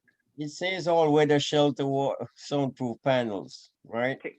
Yeah, can I talk to you about what goes into those soundproof panels? Go ahead. Sure.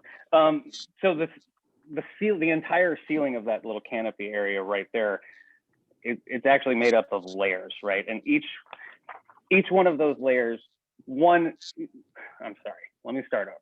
Sound works in 3 ways, right? Sound waves hit a wall. Some of them reflect off, some of them go through, and some of them use the wall to make more noise. So when you're using soundproofing, you're trying to get rid of all 3, okay? That canopy prevents any apartment south of Houston from being able to be seen in. The roof eliminates all sight lines from the buildings west of the parkside, and the privacy wall eliminates them east. The soundproofing for the ceiling has layered panels incorporated that they prevent the sound from traveling up. They limit the amount of reverberation within it, and they prevent completely the sound from traveling through it. And that's just the roof. Guys, we're talking about 10 p.m. Yes. Under. So I don't understand why we're even discussing this. I mean, it's New York City. Under 10 p.m. We're not talking about 1, 2 a.m., 3 a.m. You know, if it's under 10, it's fine. But just to make sure that it's a clear 10. If it's a clear 10, I have absolutely no problem. Yeah, and we put in the resolution that all patrons must be, like, we can put that in there, that all patrons must be cleared from the roof by 10 p.m. Okay, anyone else from the committee have any questions? No, I wish that this diagram, I mean, I kind of aside with, oh, but it's going to be bigger. Oh, there's going to be something that prevents sightlines. It is just not a very clear diagram. Still, I said this last time. So if where you're moving your mouse, that means like a 45-degree angle. Yeah. I mean, you know, I guess someone could still be standing there at one spot and see in, but it's much more at an angle. I think it would be hard just from being up there because listen, there's I only. think that this diagram it's a slapdash. It's a little better than the one we had last month, but just a little bit. Is this diagram going to be sent up to the SLA? If so, let's make it clear so that they understand what we you know are requiring. But anyway, given what's been presented and everything, I think this I would vote yes in approval. I just wish that this diagram was clearer. Okay. Thanks, Can I say David. something Yeah, about the just diagram. go ahead, Susan. They are going to have to produce a much more detailed diagram to DOB before they ever get anything approved by the SLA. I mean, you're right. It doesn't say how high the walls are or anything else. It But does. they will need to create something for DOB. I don't know when they're planning to make that application. And so they go to, they have to have DOB approval before they can get to the SLA. Will the LCA give approval like contingent? Before they can get a license, they need a certificate of occupancy. And in order to get a certificate of occupancy, and I believe this is in the resolution before Yes, they can get a certificate it's of what it occupancy. was the amendment that we added at full board. Right. So repeat it again, please. They have to get the Certificate of occupancy from DOB, which means they need to file an alteration with DOB, submit detailed plans by a licensed architect, and have the certificate of occupancy alteration approved before the SLA can give them a license. You can never get a license without a certificate of occupancy or letter of no objection. Thanks, Susan. Anyone else from the, oh, go ahead, David.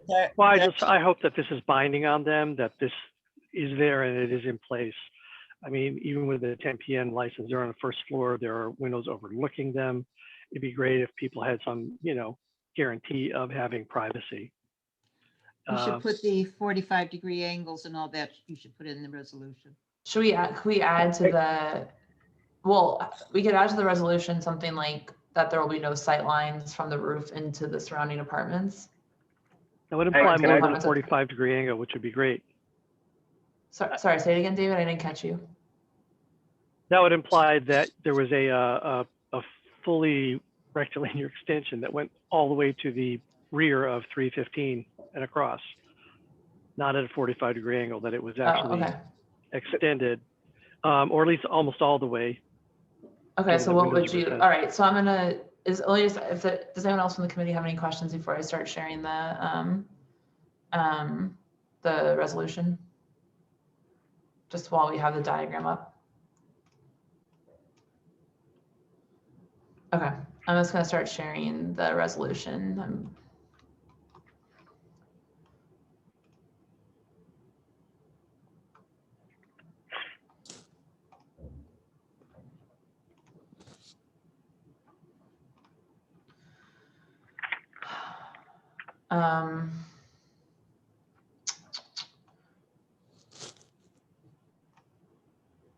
Is there anyone from the community here? I saw someone say that they're here supporting but not to speak. I know we heard from a lot of folks already and we got those letters. I'm here to speak. My name's Maureen. I think I messaged you directly and not in the group chat. Oh, okay. Go ahead. Cool. So I wrote something up, so don't mind me if this is a little scripted, but I'm Maureen. Oh, Go I ahead. apologize. Oh, just one moment. If I could just interrupt briefly, can I put the Thanks, timer up, Larissa. Michelle? Sorry. Yeah, go for it. Sorry. And we also have Michael as well who wanted to speak on this. If you don't Okay, have okay, him on your thank list. you. So I'm going to share my screen and start the timer, Maureen, and thank you for your patience. Of course. So if you could stop sharing, Michelle, and I'll go ahead and share Oh, mine. is this the problem? Okay. Go ahead. Sharing is caring. Okay, you should be able to see my screen and you can go ahead. Great. So I'm Maureen and I live across the street from Parkside on Attorney Street. I am probably the closest neighbor to the bar on the east. I've lived in my apartment for over 10 years and been a patron of the establishment for many of those years. I've met many individuals there who I now consider near and dear to my heart.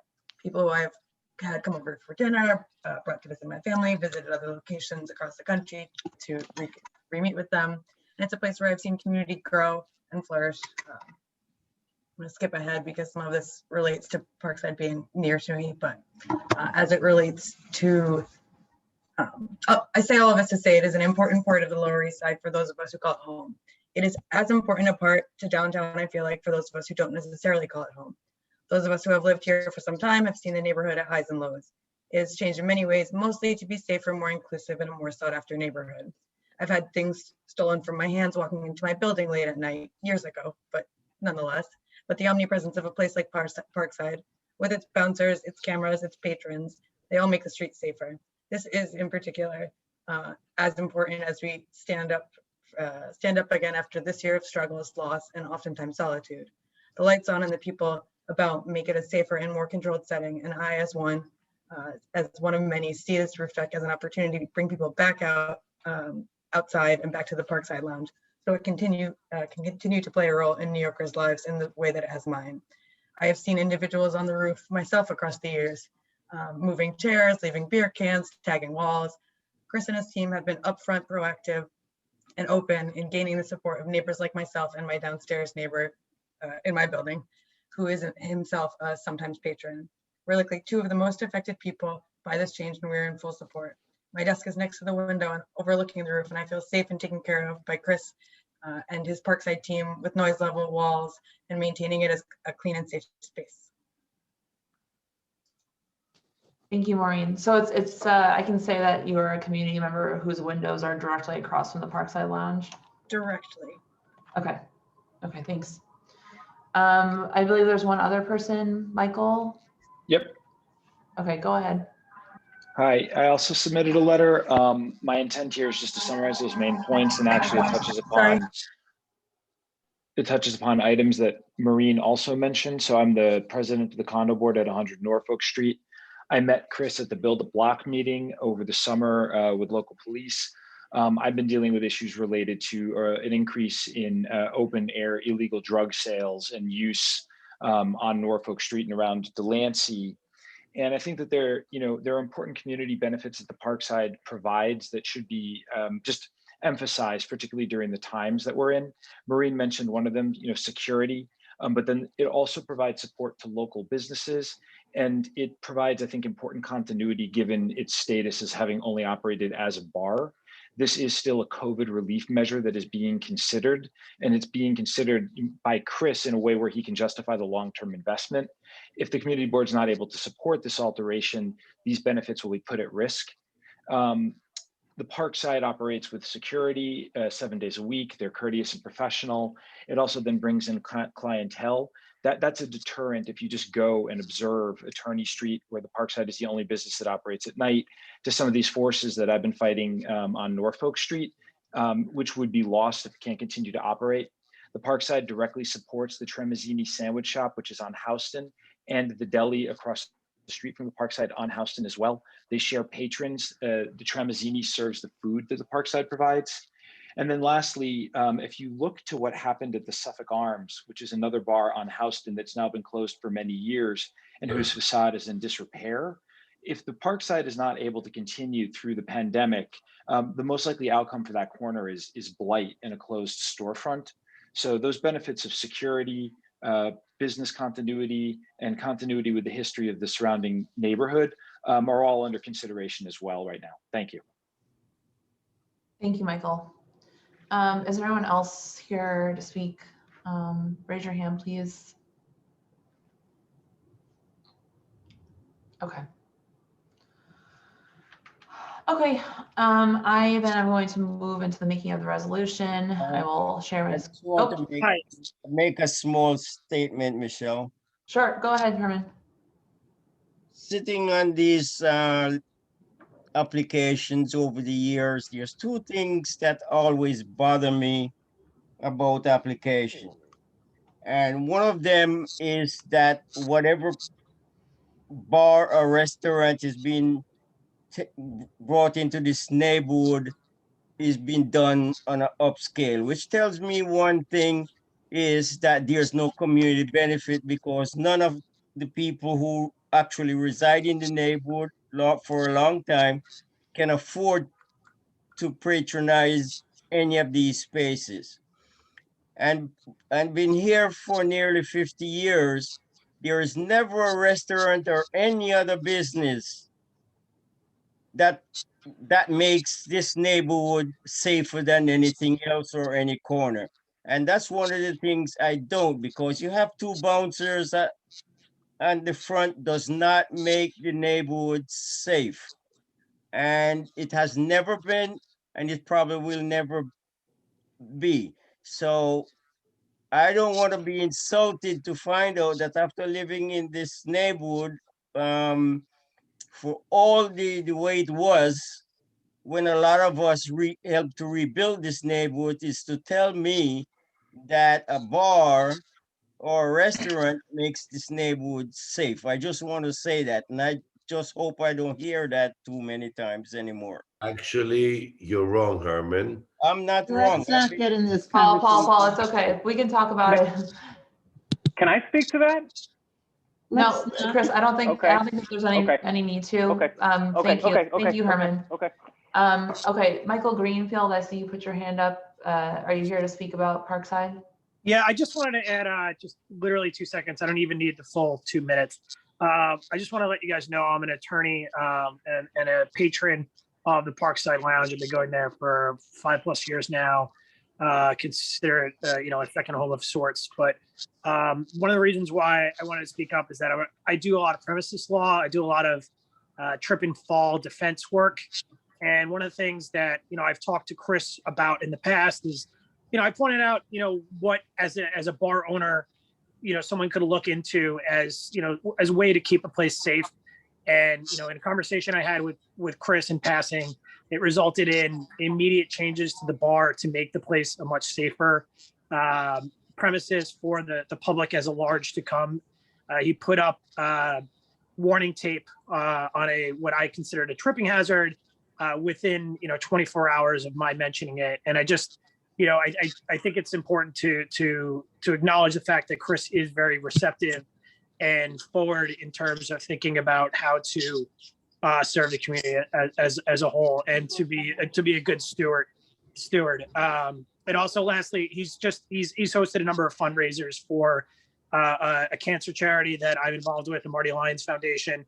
And so I really do think that this is, just not your typical bar on the Lower East Side, but it's more of a place that, caters towards community engagement as a whole. So thank you for letting me. Okay, thank you. Okay. All right. I think let's just move into the making of the resolution. I think we've all heard, unless there's anyone from the committee that wants to speak on anything else. Michael, I see your hand up, but we're going to just move into the making of the resolution. You appreciate your coming. Thank you.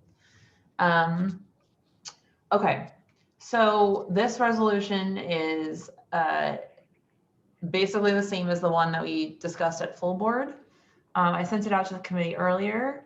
It has this whereas that we discussed about the Department of Buildings needing to go through that to get the certificate of occupancy, which Susan mentioned. It also, mentions that if he doesn't get this, he'll have to do it anyway if he wants to operate the roof under the executive orders. Has everyone on the committee had a chance to read this? You all should have it also in your inbox. Does anyone from the committee want to say anything about the resolution, add anything?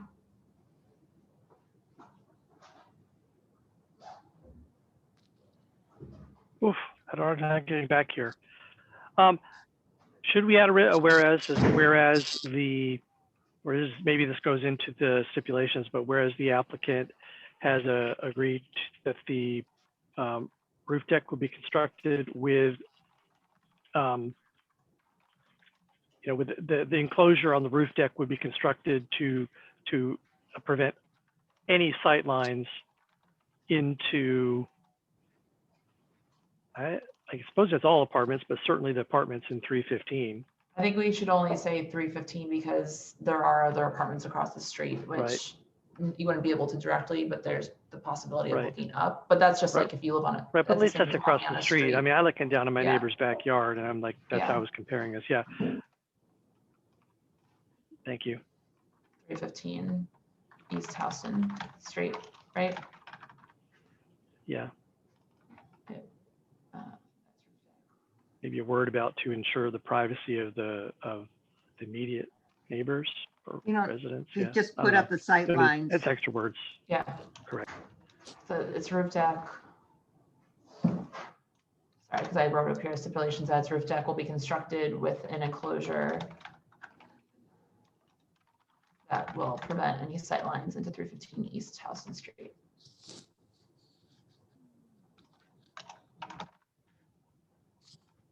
Thank you. Is it because of COVID reasons that why the rooftop is not fully enclosed? In my opinion, this has nothing to do with COVID.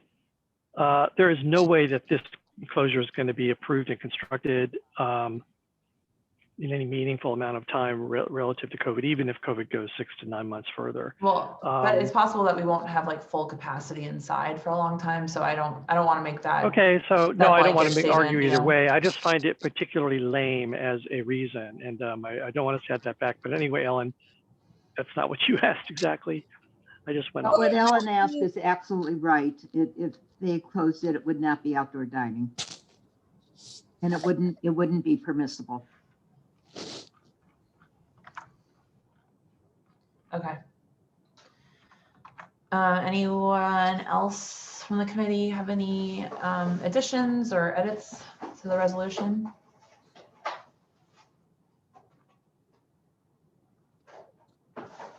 Okay. Hearing no further discussion, I am going to move us into the roll call vote on this. Okay. Jesse Beck. Yes. Ellen Liu.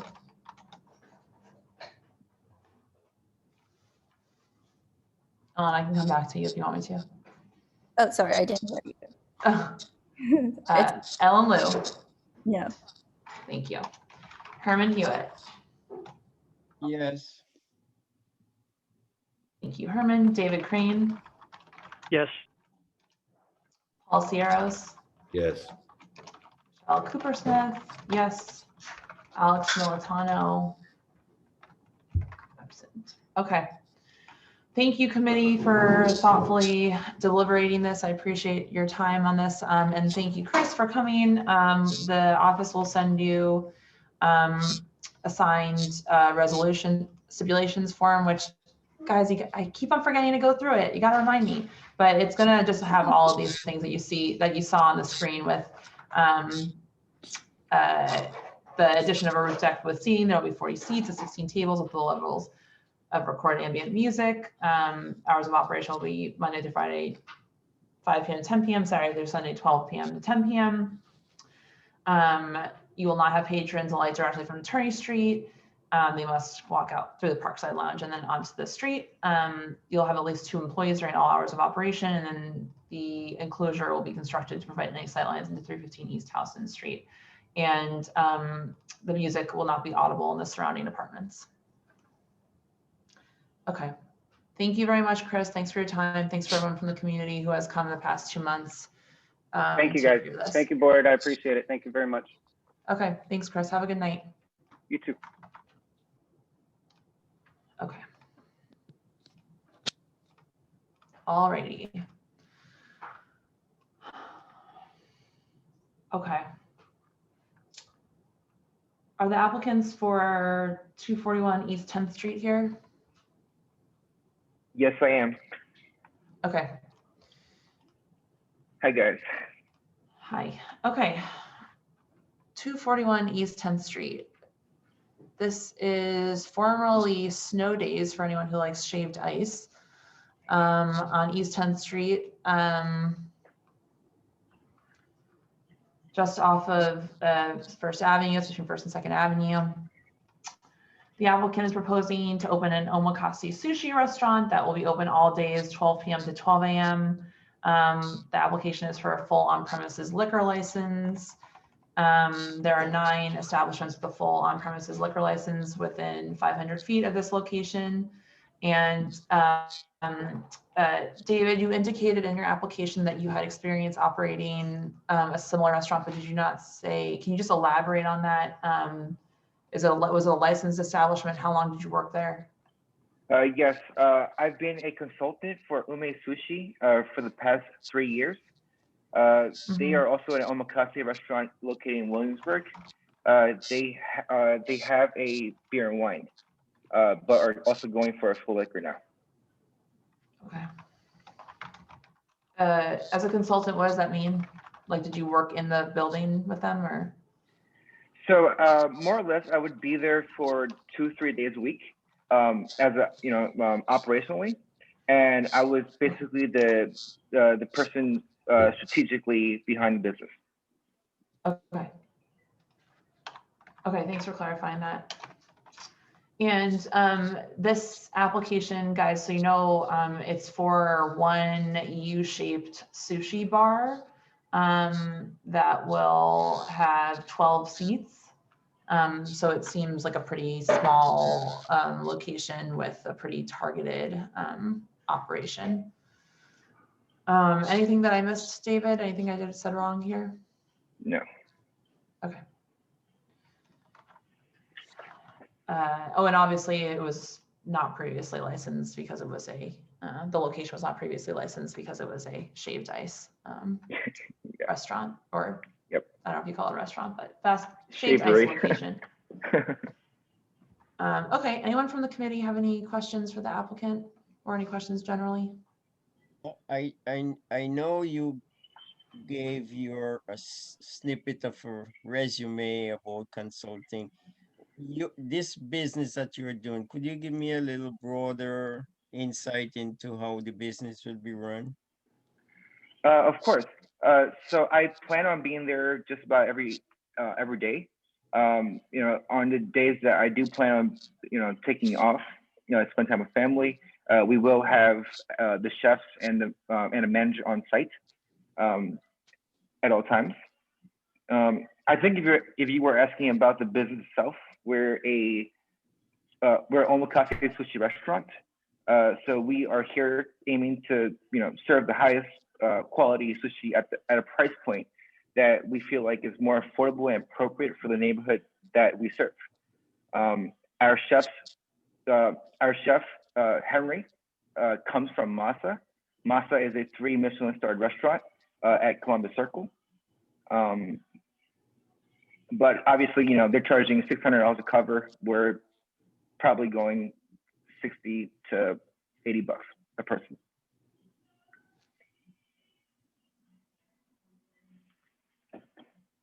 Thanks, David. Anyone else from the committee have any questions?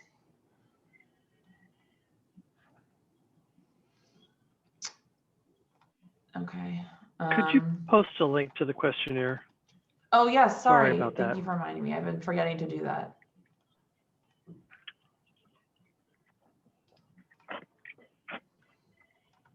So this is a new establishment starting with a full liquor license request Yes.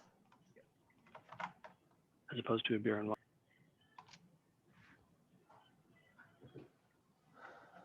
To follow up on that question, is there there's a specialized type of drinks or stuff? I mean, we say liquor, but it could mean anything, right? Is there anything that is conducive to the sushi? The reason why you need a liquor license beside beer and wine? Yeah, so basically we're not, looking to serve shots of like Fireball or anything like that. Basically, there is a new segment that is Japanese whiskey that we feel like pairs very well with sushi. It's pretty widespread in all the high-end restaurants, but we feel like all the lower end, or I guess like in terms of price point, Japanese restaurants don't really have a good expensive Japanese whiskey menu, and we want to change that.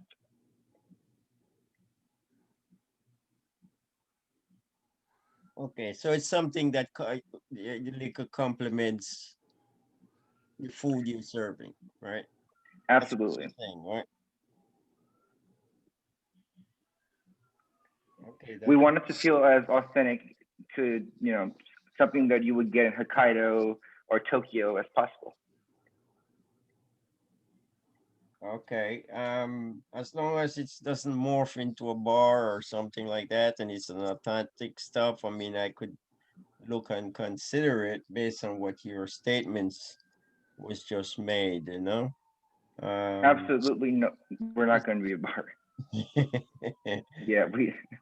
Okay, Michelle. I mean, Thanks, Herman.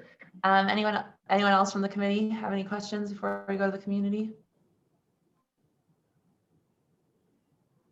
Okay. Okay, Carlin, I know you were signed up to speak. Go ahead. Hello, can you hear me? Yes, Can you hear Carlin, me? go ahead. Yep. Okay, hi. I'm calling in to support the application of this application. I've known David here well over 10 years since his college days, and my days as an advisor at Brew College. I've known him also for operating the 10 Below ice cream chain in Chinatown, MLO East Side. And I've also met his chef, Henry Lee, a couple of years ago. Yeah, these businessmen, right? And with 4 seats at the Omakase bar, it's not a atmosphere that's conducive to any kind of heavy partying that that would disrupt the neighborhood. And I have to admit, the Japanese whiskeys are overtaking the market. They are really superior to a lot of stuff on the market, and it really does pair well with Omakase. So I'm just calling in to support this application. Thank you. Thank you, Carlin. Next, I saw Laura Sewell's hand up. Yes, hi. My apologies for the delay. You're This fine. is a previously unlicensed location. There is an omakase sushi restaurant directly across the street in the former DHE space. There are a couple on 9th Street. I mean, we have several of this type of establishment in the neighborhood. So I'm not hearing a public benefit here. Despite what the regard people may have for the applicant, I'm not hearing a public benefit for adding a liquor license when we're well served with this type of establishment. Thanks. Thanks, Laura. Okay, anyone else from the community? I don't see any other hands right now, but please put your hand up.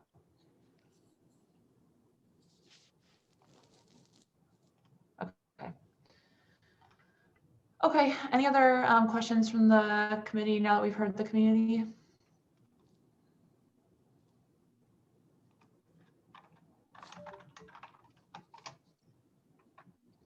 Okay. All right, hearing no further questions or discussion, I'm going to move into the making of the resolution. And I will not forget to read the stipulations if we approve them at the end. Everyone should hold me to that, please. Okay, so here is the proposed resolution. As I mentioned, occupancy of, it's a certificate of occupancy of 12 people, no tables, and one U-shaped sushi bar with 12 seats, hours of operation of 12 p.m. to 12 a.m. all days, serving omakase sushi during all hours of operation and only ambient music. And I added this line about how the applicant has never previously been a license holder, but was a consultant to Gourmet Sushi in Williamsburg, which operated with a wine and beer license. And I'm a representative of the East Village Community Coalition. Question the public benefit and a representative. And therefore be it resolved, the committee will through recommends denial unless they agree to all of these stipulations. Anyone from the committee have anything, any feedback?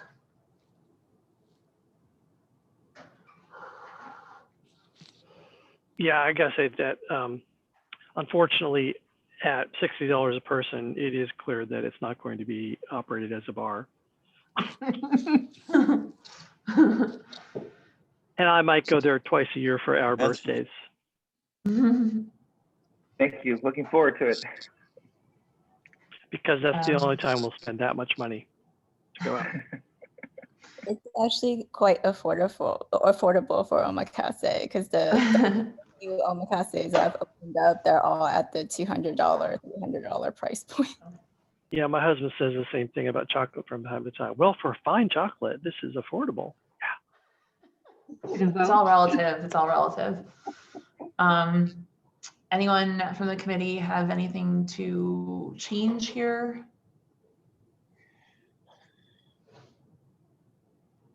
Speak now, forever hold your peace. Well, 12 is fine. Okay, yeah, 12 p.m. to 12 a.m. all days. Yeah, I'm okay. Okay. Anyone else before we move into the vote? Okay, I'm just going to quickly read through all those stipulations again. I promise I would not do it. So this is an application for a liquor, wine, beer, and cider license. They'll operate a full-service restaurant, an omakase sushi restaurant with a less than full-service kitchen, but serving food during all hours of operation. Hours of operation only 12 p.m. to 12 a.m. You'll close any front or rear facade doors and windows at 10 p.m. every night or when amplified sound is playing. They will not have DJs, live music, promoted events, any event in which a cover fee is charged or scheduled performances. They will play ambient recorded background music only. They will not apply for an alteration to the method of operation or for any physical alterations of any nature without coming back here. They will not seek a change in class to a full on-premises liquor license without first obtaining approval from CB3. They will not participate in pub crawls or have party buses. They will not have a limited drink special, including boozy brunch with food. They will not have happy hour drink specials. They will not have wait lines, and they will have a person responsible for ensuring no loitering. They'll conspicuously post a stipulation inside the business, and residents may contact the manager or owner at the number that will be posted here. David, does that all sound right? Yes. Okay, great. All right, so now we're going to move into the vote. I'll start with myself. Michelle, yes. David Crane. Yes. Ellen Liu. Yes. Thank you. Herman Hewitt. Yes. Jesse Beck. Yes. Paul Sierros. Yes. Alex Militano. All right, thank you, committee. Thank you, David, for coming. As I mentioned before, the office will send you the stipulations form to sign and return tomorrow. Please send it back to us as soon as possible. It will make everyone's life easier. And thank you for your time. Will do, and thank you all. Thank you, appreciate it. Sure, have a good one. Okay, apologies for skipping around on the agenda here. We're gonna go back to number 2. which is the Cock on Second Avenue, is the applicant for that here. Yes, Ravi Sharma here for the Cock. Okay, thanks. Is it just you or is there the applicant here as well? I believe the principal is here, but I can probably do most Okay, I of the shouldn't say talking. just you, but is there anyone else here? I believe the principal is on, but okay. if he can speak, then he can, but otherwise I think it'll be pretty straightforward. Okay. I'll never say that. Okay, so this is an application for the Cock at 93 Second Avenue. It's an alteration of its current method of operation to add a whole slew of live music, performances, etc. It currently operates all days from 4 p.m. to 4 a.m. This is a currently licensed applicant, obviously, as this is a stipulation change. And I'm going to turn it over to Susan. I'm going to ask the applicant for if I missed anything, and then I'm going to turn it over to Susan because there's a technical issue here that we need to make sure is in the resolution about the method of operation. Yes. So Robbie, did I hit everything? Well, I mean, at this point, the only real change in method of operation is to add live music and karaoke. That's what you said, then that's what it is. Okay. All right, because well, in your application, you have a lot of things. But Susan, do you want to just speak to that? Yeah, so this is different than your, is this a change from your original notice to us? Yeah, because the original notice has gay chorus, dancing. karaoke. The original notice added live music, and karaoke, and dancing. We had a discussion on email with you last week, and we removed the dancing. Right. Left. So the zoning, so what the information I got from DOB is that the zoning does allow this other than the dancing, but that the current certificate of occupancy is for use group 6A, which you and I have a lot of experience with. And they said there should be an alteration to change it to include for use group 6C. So, so our understanding from DOB is that you should do that paperwork along with applying to the SLA. That's fine. Can anyone hear me? Okay. Yes. Yes. Yeah. So I suggested that they put in the resolution that per DOB, you will apply for an alteration of the certificate of occupancy to include use group 6C. That's well, fine. You can say that, but having music in and of itself does not require that. You know as well as I do, Susan, that you can read what's under 6A, and it says establishments that have music for which there is no cover charge or scheduled performances, and that is not what's being asked for here. Okay, so obviously, we would not have scheduled performances or cover charges for music until that C was in place. That's fine. My only concern is I took what you said to me to the Department of Building, and I gave you their complete answer. So I think what we're discussing is what kind of music and that sort of thing. And you're absolutely right that, music that occurs while, eating and that kind of thing does not require an alteration. It depends on how the music is used. I don't think we're saying anything different, and we're all agreeing that the zoning allows it. We're just talking about paperwork and the extent of their performances. Okay, thank you. And so just Robbie, just to clarify, in the questionnaire on the front page, you had listed out a whole bunch of what kind of entertainment you wanted to have. That's what I was referring to by a slew of things. So to clarify, you want to add scheduled live music and entertainment? Yes, so that's what I said to DOB.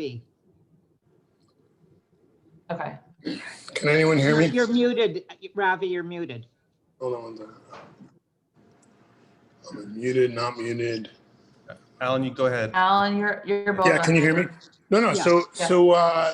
So we're totally fine with that. And everything Susan said was correct. And we were under a mistaken notion that in spite of what the city council and the mayor said in 2017, that there's dancing, there is in fact not dancing unless you have use group 12, which we do not have. And we're aware of that. And we also did confirm that we can change the 6A to 6C. So rather than have unscheduled non-cover music, we can have scheduled music that we can charge for. And that is a technical paperwork thing that we can accomplish. And so we're fine with that as well. Okay. Okay.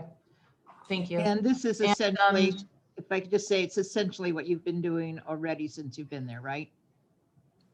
Well, as it turns out, and if I can not put my foot in my mouth, we were under the impression that in 2017 dancing was allowed, but it turns out it's not.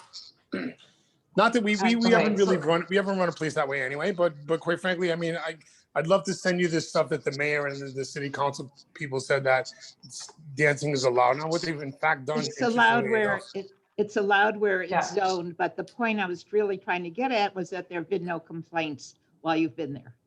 No. Yeah, well, and so can well, I thank ask, you for were saying that. That's true. Were you operating with scheduled live? Have you been operating with No, scheduled we haven't. live music? Honestly, we've no done none live of that, and we're reaching out to do that now because we're trying to accomplish two things. First of all, give ourselves an opportunity to survive, number one, and secondly, help all the people that we know who just have no, quite frankly, most of the people that we're involved with, don't have many options to engage in their industry, and we're trying to make sure that we can avail that to them.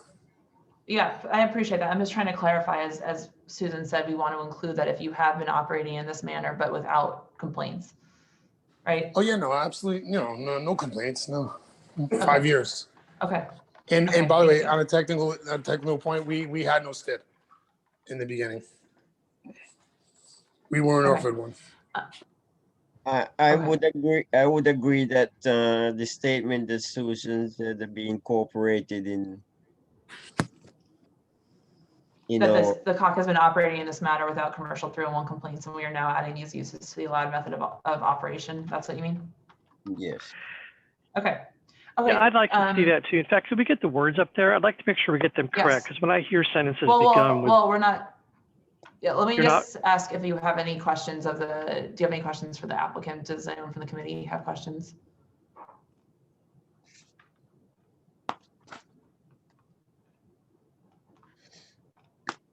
Anyone? Okay, well, I put up the words now, David, so you can see them, of the draft resolution. Is that helpful?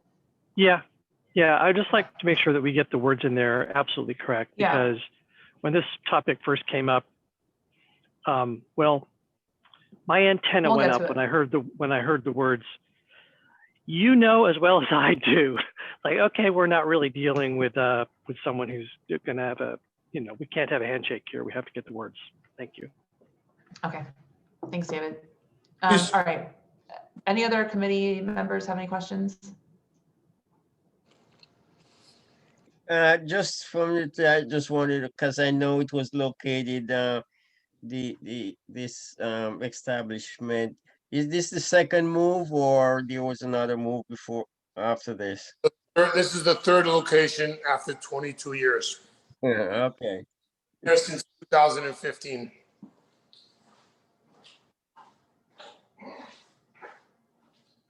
Okay, thanks, Herman. Anyone else from the committee? Okay, so can the community members who'd like to speak put up their hands, please?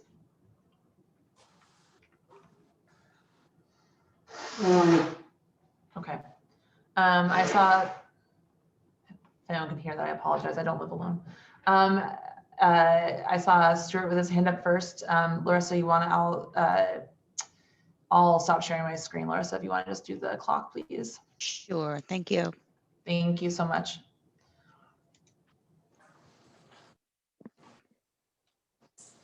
Oh, sorry, go ahead, Stuart.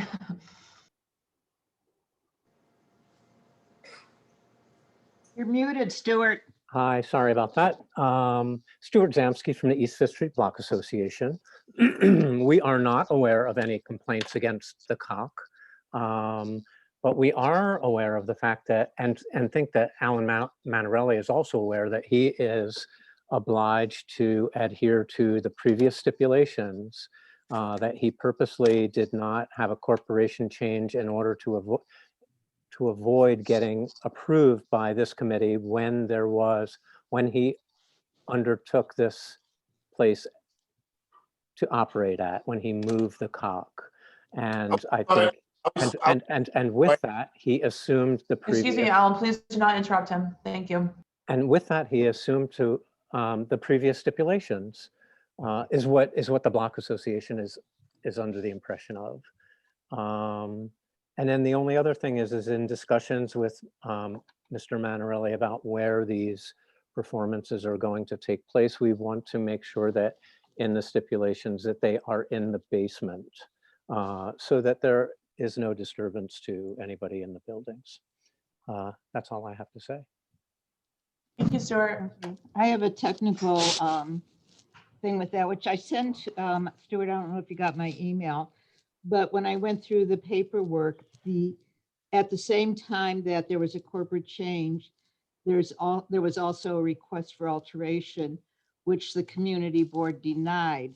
So I believe that the stipulations, because of a denial instead of a approval with stipulations, I believe they are no longer in effect.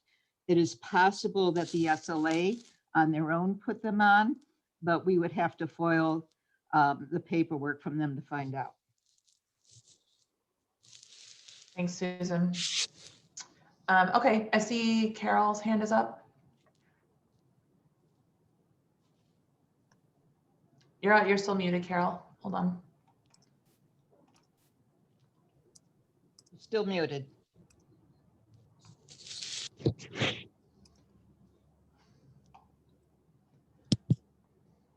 Oh, did we just hold on? Carol, you're Carol, still you should be able muted. to unmute yourself by There you going to go. the bottom of your screen on the left. Do I have it? Yeah. Do you hear me? Yes. Yep, go ahead, Carol. Thank you. Okay, Carol Poutre-Ches. I live on East Fifth Street. And I just have questions about the questions that are at the end of the questionnaire. 4, which says that you will not use outdoor space for commercial use. And I hope that includes the backyard so that no patrons will be out there in the evening drinking and making noise. And number 17, which was also checked off, that says residents may contact the manager/owner at the number below. Any complaints will be addressed immediately. Well, there's no number there. So will we get a number if there's a problem, someone we could call? And that's Carol, it. just so you know, that's we basically copied and pasted the stipulations form that we sent to the SLA into our application. So that's why you're seeing that phone number blank, because that is it's sort of like a thing from the SLA. So yes, there will be a phone number posted. That's the intent. Okay. And then also, I just want to make sure that there'll be no patrons in the backyard. Okay, well, they checked off, they will not use commercial outdoor space, and that would apply. Okay. They would have to come back. Yeah. All right. That's it. Thank you. Thank you, Carol.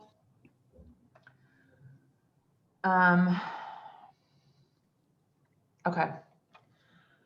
Are there any other community members here? Please raise your hand. I don't see any right now.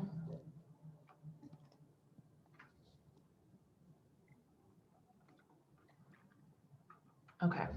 Does the committee have any other questions?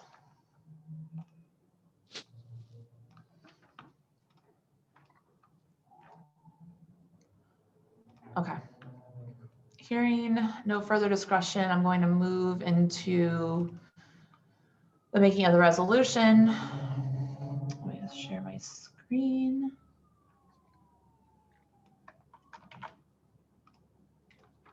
Okay.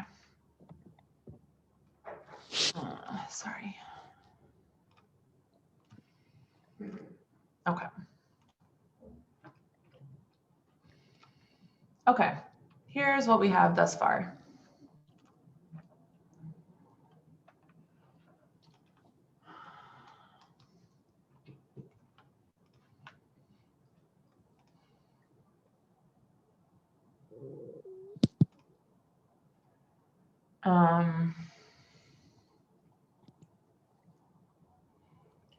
Anyone from the committee have any additions? You can point out if any of the language that I was discussing, which paragraph it is, or does this need to be put in, Susan? Maybe you could weigh in. Does it need to be stuck in? The thing about the exactly what triggers the need for the Use group? zoning request? Use group, yeah. I would put it in, and actually what I generally do in situations like this when I have it in writing from DOB is I include that. So is this highlighted portion cover it? Too small for me to read. Oh, okay. Hold on one second. But I think you took it directly from the email, right? Yeah, whereas the premises certificate of occupancy must first be altered with the Department of Buildings from use group 6A to use group 6C, whereas the licensee cannot operate a UG12 cabaret in this zone. Yes, that was taken directly from DOB's email, so it should be perfect. Right. But I think it should say that that the change has to be to C from A if it's going to have scheduled performances or cover charges for music, as opposed to just anything, because there is activity allowed in 6A. Okay. I think Susan, because we're putting up here to add scheduled live music and entertainment. Because that is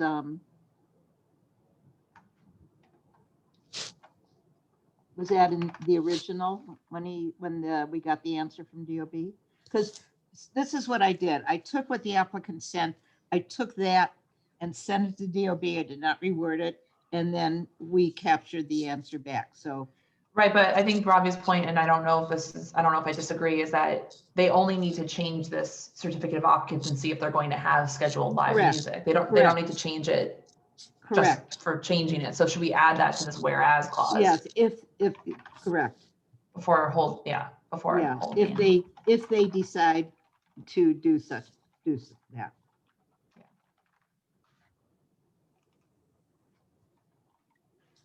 Or having scheduled live music and entertainment.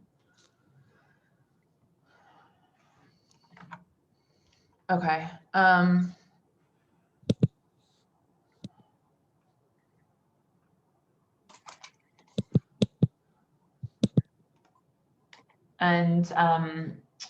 in here, another thing I add is it will only have allowed live music. I want to be consistent and entertainment in the premises. Says cellar level.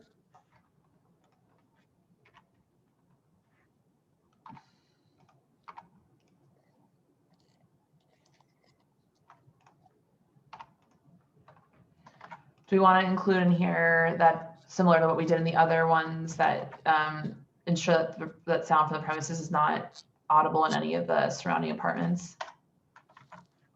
Well, no one in any of the apartments have ever said, I mean, you know, they're not here to do the testing or have complaints or say they want to participate in it. Okay. There is a resident here who's raising his hand now. Samuel, you called him? But he's not living in. Yeah, Stuart, can you hear me? Yeah, go ahead. I mean, we have had issues with people in that building and previous operators. I'm unclear as to why the previous stipulations that the block association worked out with the previous operation is not automatically put into these stipulations. I will explain why. They're simple stipulations that I will explain why. That people in the building don't hear the noise, and that they do sound remediation, that they don't have people congregating on the sidewalk. I mean, they're simple stipulations. You never asked to have new stipulations put on. What I reported was that the previous stipulations were not in effect because the community board denied the last application to the COC that came before us. That was, I believe, in 2016. You are now, I think you are now saying, can we put these new stipulations in, which is a whole new thing. And that's different, and you can ask to have that put in. Yes, I am asking to have that put in. I've sent them to Michelle in Yeah, the I've in the got them. chat. Thank you, Stuart. Okay, so I would not be opposed to adding this highlighted language, which we've added to one other resolution tonight, which I think is along the lines of what Stuart is asking for. Another thing that Stuart is asking for is to have the close the doors and windows while music is playing, which is number 4 already. It has in here that he asked that we have, immediately address any resident complaints, which is already in here. Ensuring that there's no loitering.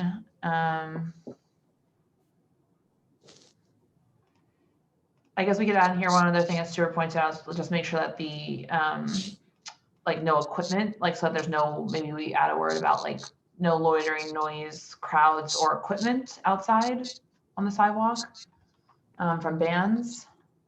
We've never had anything, I mean, there's never been anything like that. It's Right, but is there any harm in putting in it? Yeah. I mean, I just want to say that you're adding things off the top of your head that haven't actually been a problem at this location. They have been a problem at this. That's clear. They have been a problem at this location. Not with this operator. I don't have a problem with saying or any other blockages outside. Or any other. I don't know why it would hurt to add something to just make sure that the sidewalk is clear. Fine, yeah. And Or anything else. It's 1 and 2 on that list that I'm most concerned about. Minimize noise so that's reasonable level for residents. And well, yeah, number 1, I guess. Okay, all right, thank you, Stuart. Is there a way to like do some track changes on this? Because I'm detecting hostility from the applicant. So I'd like to be able to see what it is we've added as to whether it is eminently reasonable. Most of it is standard. Yeah, I was just It's gonna add just like here. italicize it or something for right now. Yeah, so the only thing I added here is highlighted in yellow. For ensuring no learning on or any other sidewalk blockages, something like that. Sure, I would fully expect an applicant to agree to that. Yes, I don't think that these are unreasonable. Okay, anyone else from the committee have anything to weigh in on? I'm fine. Okay. Anyone else? Nope. Okay. The only thing is, Susan, from an SLA perspective, do you think it's important to include all of the things that they're asking for? Like that they might, the type of performances they might have, which is highlighted here in yellow? Well, are they gonna, I think the question is, are they gonna put those on their application to the SLA? Robbie? Well, the thing is, the application to the SLA doesn't have those items, but they do, but it's the notice to the community board that has a blank for live music or what type, which is strange, but it's there. And then also the notice indicates that it's supposed to be accompanied by a cover letter. So the notice and the cover letter become part of the application. And then there's a question on the application that says, is what you've told to the community boards, similar or the same as, or not different from what's on the notice. So technically the notice and the cover letter are part of the application. Okay, so just so everyone knows, that was in the cover letter that we got from this applicant. That's why I included all of these things that are highlighted in yellow. So Susan, what do you think? It sounds to me like it, it should be. Okay. I think everybody's kind of agreeing on that. Okay, great. I did, Ravi, though, some of the things were repetitious, so you might want to call your list. I think drag performances were in there twice, unless you have two different kinds. So I just included it once here. Okay. Okay. Anyone else from the committee have any feedback?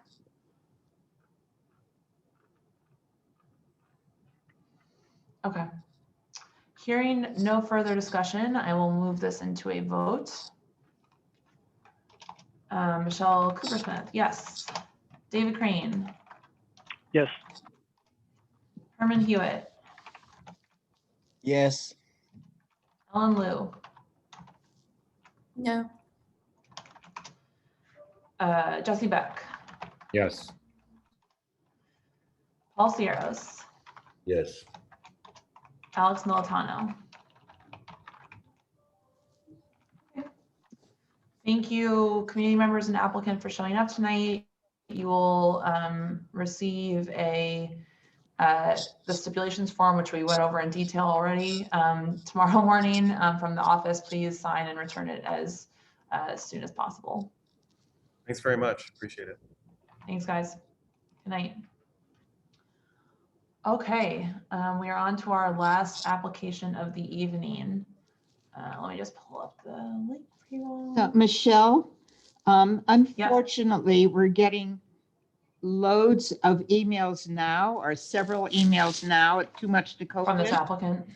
But I did forward to you an email from the condo board regarding their position, which we got around 6 o'clock. Oh, okay, hold on.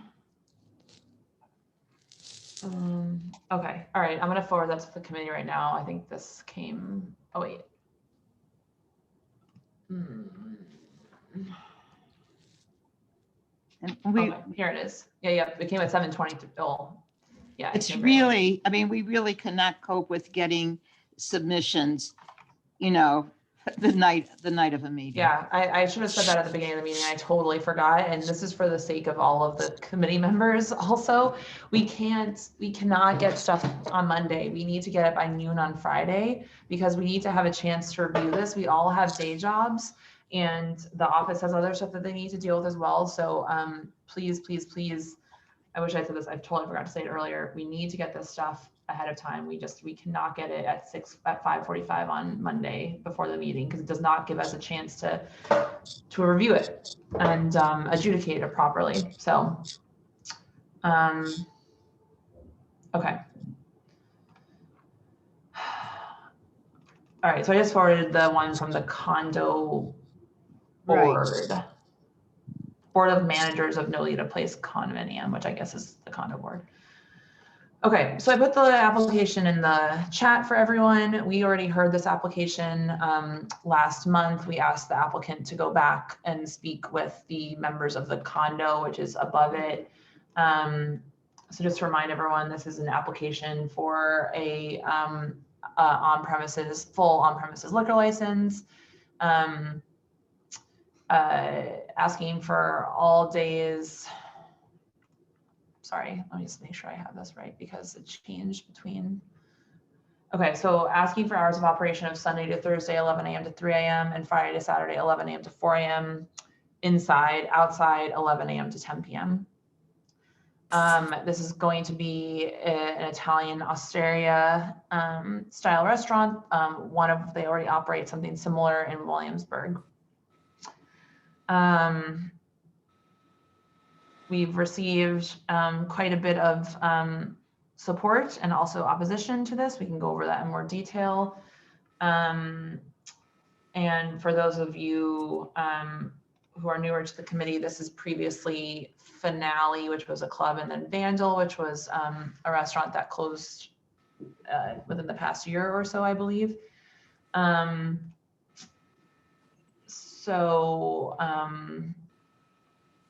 Yes, I think everyone hopefully has had a chance to review all this. We already heard them.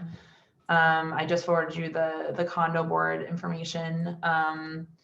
Although the condo board, I don't know, Susan, if there was a typo in here because. Did you post a link to the questionnaires to the public? And it's in there. It's in the link. Oh, we did. I'm sorry. It's in the chat. Yeah, I remember. Sorry. No, you're fine. Yeah. and everyone, I hope all the committee, you can take a look at the email that we just got from the condo board, although they're saying that the operator is asking 1 a.m. closing for outdoor, which is not true. So I just wanted to flag that. And they're also opposing the 4 a.m. close. We did get letters of support from 9 tenants in the condo building. We got opposition from 2 tenants, I'm counting apartments rather than tenants. Okay. I thought it might have been a little bit more than 9. I was thinking it was 11. Well, so I'm counting apartments rather than people. Okay. Just because some of the people were double, I did the same thing with the Parkside earlier. Okay. But yes, I appreciate that some of them had, 2 tenants in them. We have all those letters. So thank you guys for doing that. Yeah, go ahead. I just wanted to note though, we only had the opportunity to reach out to the owners of the units, not the people that may be residing there as renters. So there was, maybe could have gotten more, I don't know. Okay, so I should say 2 condo owners and 9 condo owners and owners of 9 condos.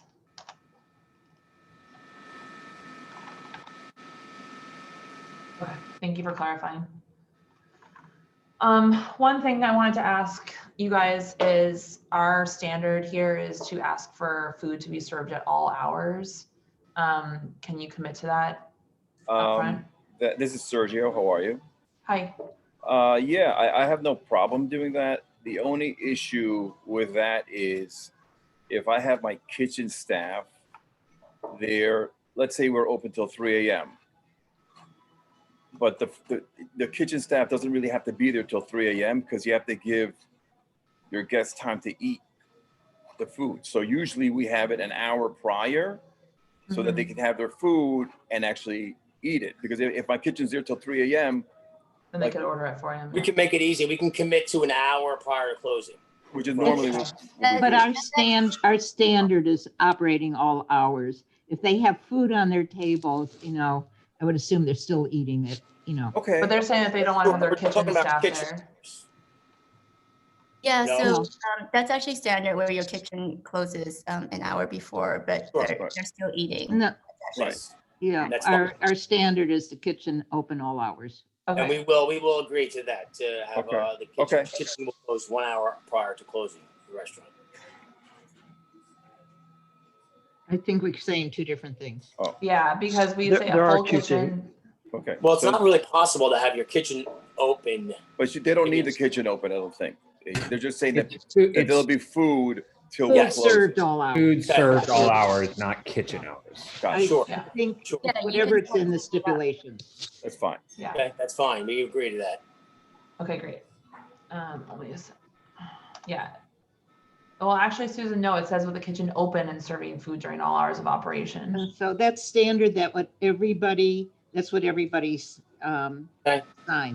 Okay. All right. Okay, Standard, fine. we can agree with. No problem. No problem. Okay. Okay, thanks.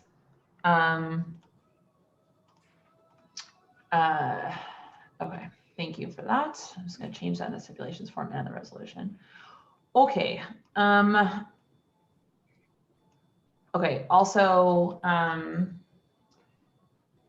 DJs. I understand we talked about this last month. It's not DJs like David Guetta. It's like DJs playing, Like a laptop. choosing the music. Yes. We actually, during our Zoom with the tenants of the building, we came to realize that we may have been over speaking when we say DJs. So we were sort of schooled by one of the owners of the condo units. It's almost as if it's somebody, they're playing a playlist. We don't promote DJs. They're nothing different than us normally playing a playlist. It's just somebody navigating through the playlist for us. Right. Yeah, I think that's something that we need to actually maybe Susan address, because if we need to like some sort of term that the SLA will recognize, it's not like a DJ, like someone with like, Right. you know, Right. equipment, but someone who's choosing and like choosing the music with a computer or something. I agree, and I think probably the best thing to do is to, I can contact the SLA and ask if they have a definition. Okay, that's Okay. fair. That's great. Thank you. Okay, so what would you, okay, so, but I don't want to say like an employee, but someone will play a curated ambient background music? I was teasing about that word. No, but you're not wrong. That's a good word. It works. I'm not sure why they keep using the word DJ because there's no disc around. This is right. Well, Herman, that's a whole nother thing, but yeah. music. So we can have a curator. live person choosing the music on premise. Right. Yeah, it's like a curator of the music. That's what they use as the word. Okay, a curator will play music, It can slip curate- from one to the other. I mean, the thing is you don't want is like party atmosphere. Oh, the DJ is sensing what's going on and like really is amping up the energy. No, in we're the gonna room. say ambient a curator will play ambient background music. Right. Do you like that? Okay. Okay, and I think last month you had said that you would do this Saturday and Sunday brunch. Is that accurate? That you would have a curator during that time? That is correct. Okay, and that's, sorry, can you remind me what times that would be? Our brunch opens at 11 a.m. and it's till Okay. 4 p.m. 11 till 4. Okay, are there any other times that you would propose to have a curator playing ambient background music? Yes. Yes. Inside. Okay. Yes. Okay. And when at other times? And then it would probably be just Friday and Saturday dinner, probably.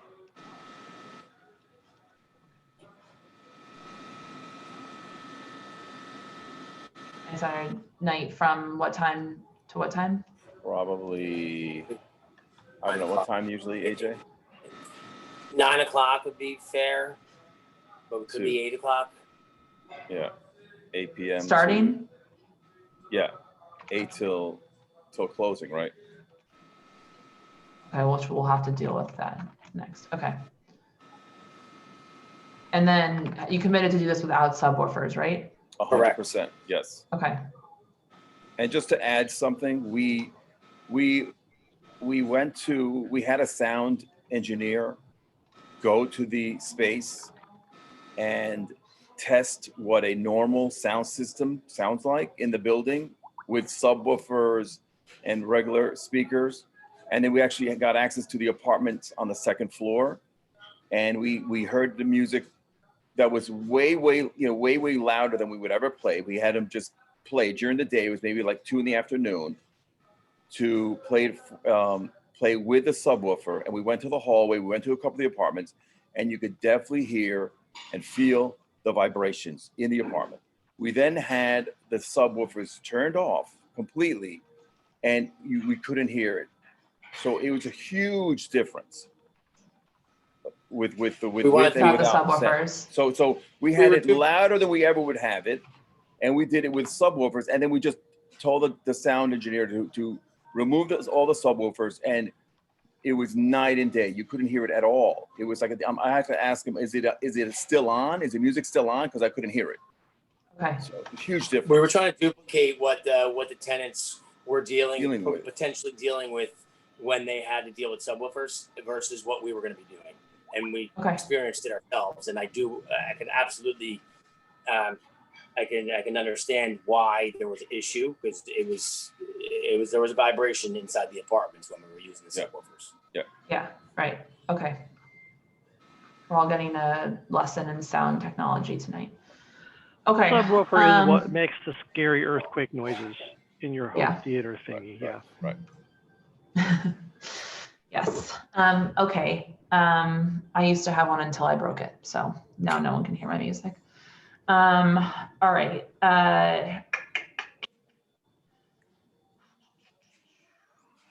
Anyone else from the committee want to clarify anything with these guys?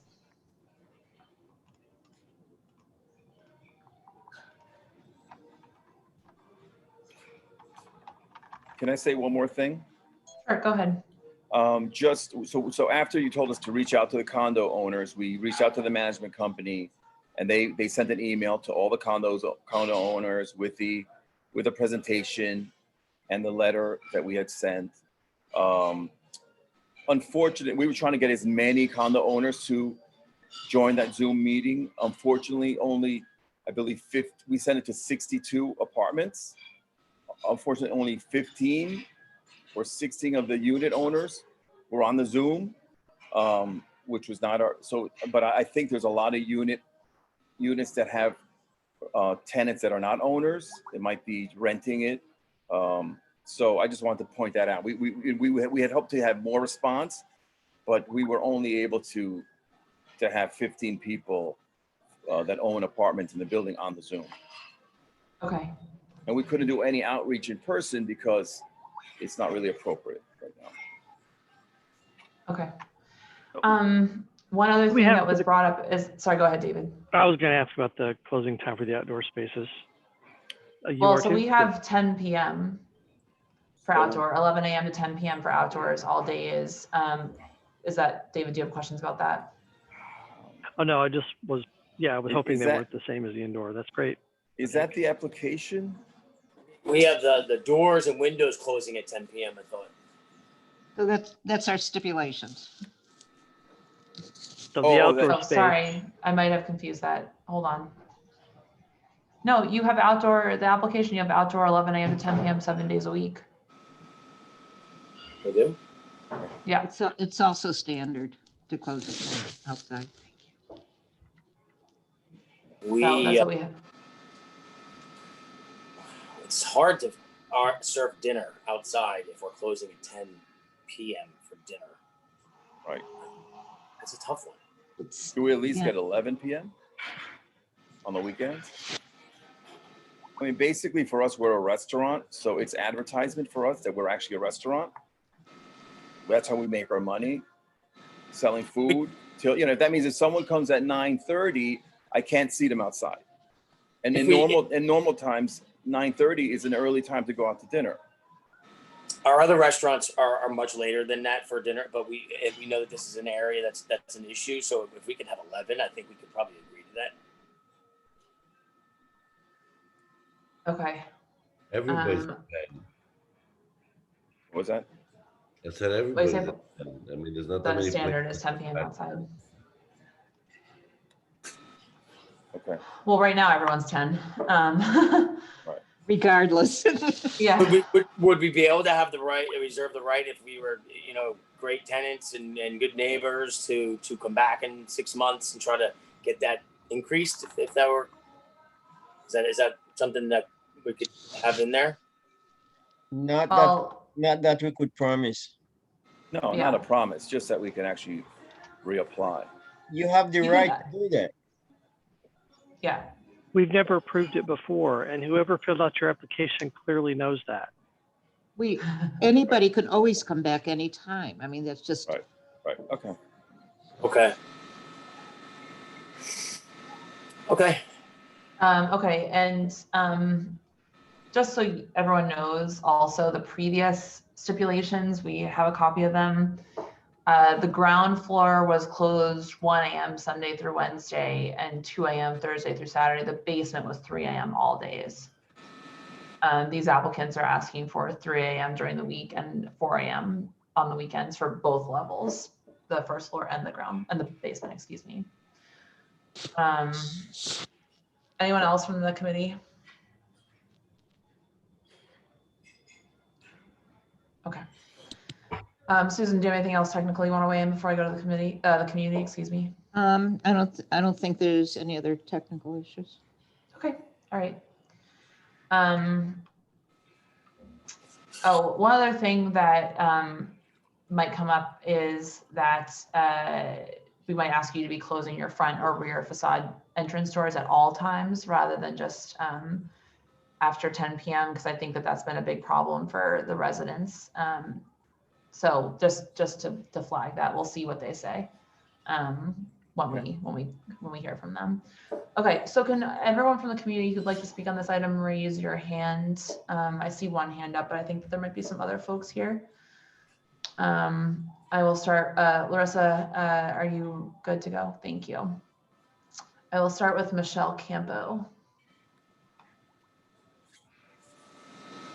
You're on mute, Michelle.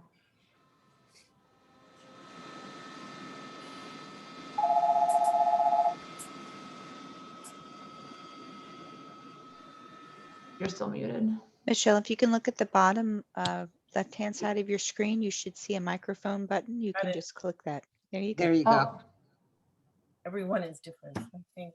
go for it. Okay, anyway, Michelle Campo, Bowery Block Association, and I live pretty much directly across from this establishment. Number one, I just want to add to the fact of the noise emanating and the fact that the Sidewalk Cafe, it's a garage door that opens. So whatever sound is inside will be coming outside. Okay, the hours are way too late. And I have lived through every establishment that's been there before, from Boulevard to the General to Vandal. And they've all said pretty much the same stuff, and they sounded really great. And some guy came with all these lovely, you know, delicious pastries, which we never saw one of. And the thing is, they all turned out the same. It didn't matter what the stipulations were. They were all the same. They were all totally, what can I say, oblivious of what the stipulations were, didn't pay attention to it, were called on them in terms of the traffic, which is pretty much terrible on the Bowery, and in terms of the noise emanating and from what happened to the upstairs neighbors. Now, this area is very oversaturated. I do not agree with the TV monitors you have in there. And the indoor bar, if you do have one, should it be at least 7 feet from the front of the establishment, from the sidewalk. And the hours are just, they're problematic. The traffic is problematic. And the basement mechanicals were put in incorrectly, and this is why the sound vibrates all over the bloody hell place. And it's just, promises are made, promises have never been kept. I don't know what soundproofing you have put in there, but from what I saw of the pictures of your other place, there was none. This is not good. Thank you, Michelle. And as far as the other people, you're not being able to reach because everybody has been out of town. It's not that they're renting, it's that they're out of Michelle, I apologize Okay, for there you go. interrupting, but we do have a 2-minute limit. Thank you. Thank you. Thank you, Michelle. Okay, anyone else here from the community to speak? You can just raise your hand. Okay, Robert, go ahead.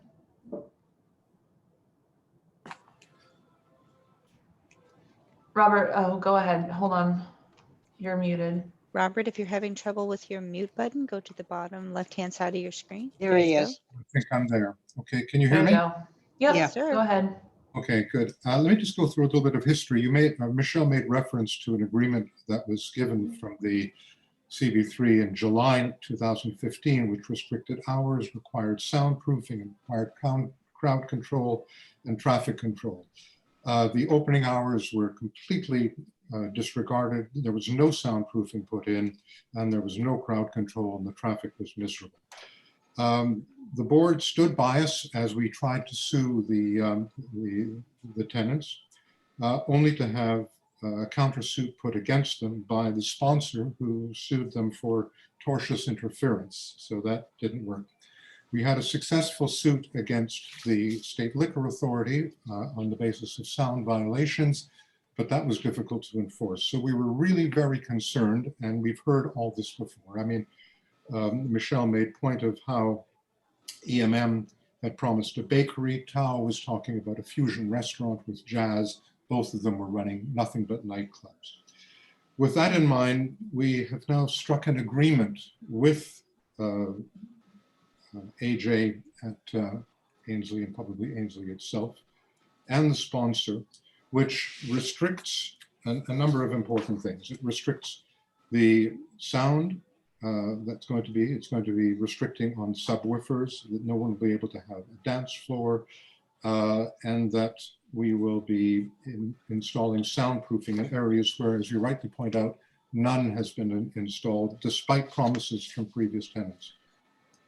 We believe that this is what we can do to try to protect the residents and the tenants and the occupants of the second floor.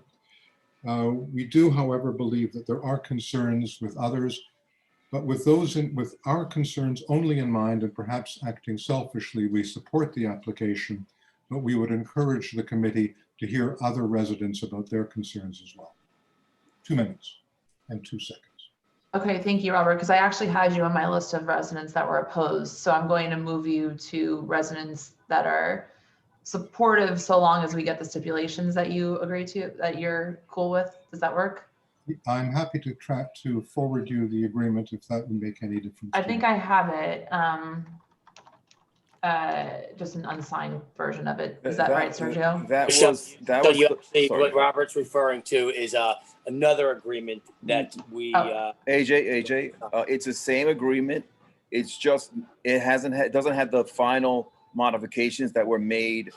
Yes. An hour ago. So I gave you one that was still modified. So it's similar to that, but it's not exactly that. And maybe Robert, you could forward her the latest version of that. Signed I don't have it.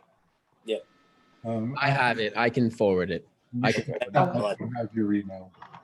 Okay, that would be helpful just so that we can make sure that we're addressing all of those concerns. I'm glad you guys are able to work something out. Yeah. Okay, someone's gonna forward that to me. Okay, and in the meantime, wait, Danielle, do you want to speak or? Yes, I would briefly. I don't really have much to add besides what my father just added, but I would like to say that you know, I have also signed this agreement. Hopefully, you know, putting something in writing that will protect the second floor residents and of course myself as well. But I hope that in making a decision on this, the community board will bear in mind that for those of us who've been living on the second floor in this building, it's been absolute hell for the past 8 years. Actually, even before that, because there was another club before M Group. And I hope that you'll, yeah, frankly, I was in two minds as to whether to sign this thing or not, but I did because I think it's actually in the best interest of those of us who are living on the lower floors. But that was not a decision that was made lightly, and I hope that you will bear in mind that it's been a long haul, and it's been very unpleasant living here. And if stipulations aren't put in place to make living in the building bearable, then that's not very good. So as AJ and Sergio said, when they came upstairs, it was, you know, you could hear a lot of sound in the building. And so we're trusting them to hold up their end of the bargain and hope that you'll do something to protect the residents. You have our word on it. Yep. Thank you, Danielle. Yeah, thank you, Danielle. Okay, someone's forwarding this to me, this agreement. What's the email address? I can forward it to you. It's CB3. Okay, the CB3. Hold on, I'll put it in the chat. Yeah, SLA chair at gmail.com. SLA chair at gmail.com. Yep. Okay, Michelle, can I please go say ahead. my thing about working? So in the past few years, I've heard from Michelle about issues, but not from any residents. If you have problems, particularly with stipulations, please let the community board know so we can work with you. Stipulations are the most important tool we have. I mean, it's hard enough when there's no stipulations, but when you have stipulations, please let us know.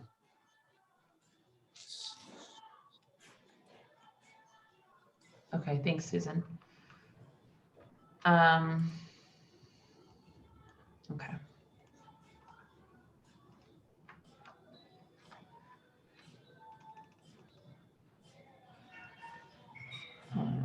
I still don't. All right, I'm just going to share the resolution that I have. If we have no other residents that want to speak, I will move into the making of this resolution as I wait for the agreement to come through.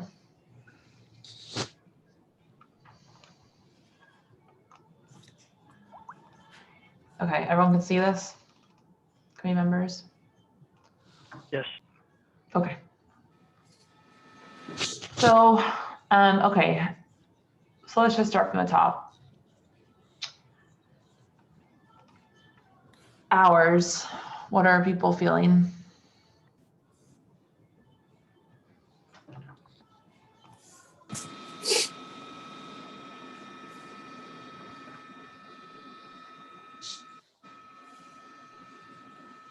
I still don't have does the agreement deal with hours? AJ and Sergio? Yes. Well, Okay. no, I think it doesn't say hours. Does it, AJ? Doesn't say anything about hours. Michelle, I think I have the wrong email address. I'm sorry. Can you please? No, it's okay. Let me put it in the chat. Yes. If I can find it. AJ, can you forward it to? It doesn't. It says hours right there. No. An hour letter you're talking about. It's a Thursday, 11 to 3. No, Friday, our signed Saturday. document, I believe, with Milan Robert. is sending it now. He said he couldn't send it because it was not. It was coming back. He had the wrong email or something. I have it now. I'm gonna send it. Okay, great. Thank you. Thank you.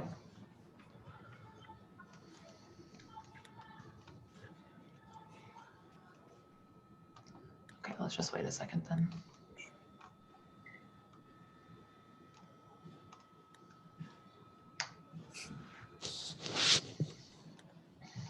Sent.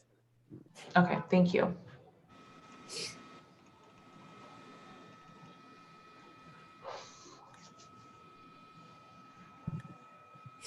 The last hours highlighted in yellow were X's still. That's because they wanted it till closing and we haven't decided on closing yet. Got it. Yeah.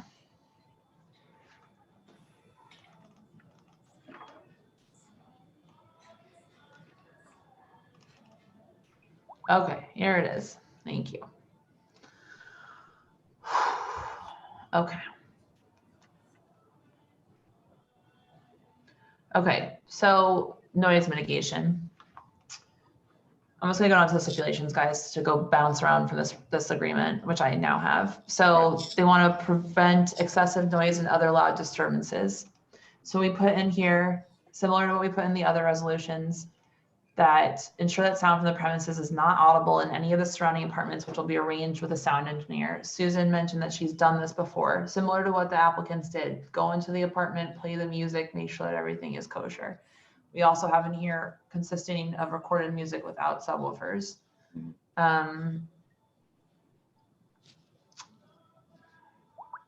Were there any, what's the reference of other loud disturbances besides noise?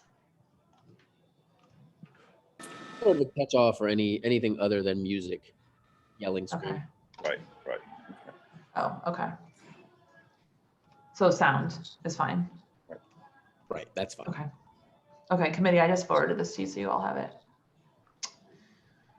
Okay, so we also included in here a stipulation about this Department of Buildings issue, that there is a issue with the mechanical room. So they're asking for a fix within 30 days. Susan, just from like an SLA perspective, is it okay? I think it's fine. I wouldn't put 30 days, and it's kind of irrelevant for the stipulations because nothing That's will what I be in mean. effect in Okay. 30 days. Right. Okay. Okay. I would just And say so that then the the next whole- part of this though is the basement level of the commercial unit. Oh, okay. All right. So they've also agreed to put soundproofing in the basement level of the commercial unit. That's correct. Yes. Susan, do you think we need to, we can check in the stipulations. I will install soundproofing in the basement level of the commercial unit in the stipulation sheet. Yes, I would add Yes. that in on the bottom. Yes. Currently, there is none. Yes, we Okay. did our recon. This we found out.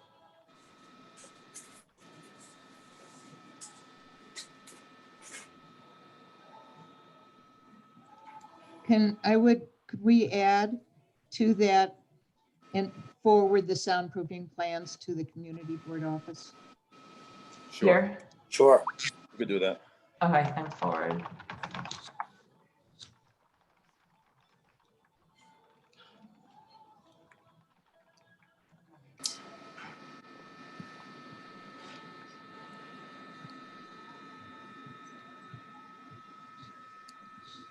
Okay, so music. There are also sound issues emanating from the ground floor as well. Sorry, I know. Is that in the agreement? I don't know. Okay, so what we have in here, ensure that sound from the premises is not audible in any of the surrounding apartments. So that would Cover it. capture that. Okay.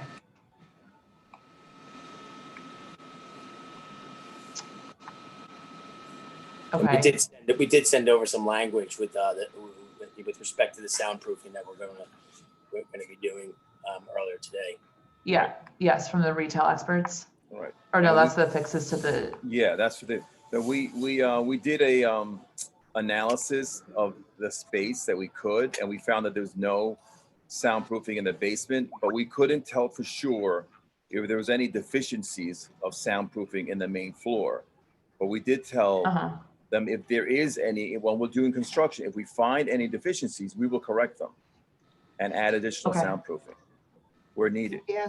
Could we ask? Should we say in the basement level? Basement is we're going to do, but also the main floor. If there's anything that we find while we're doing construction, we will remediate it and add new additional soundproofing in the first floor. Can I ask who the sound engineer is? I didn't hear that. We ask who the sound engineer is?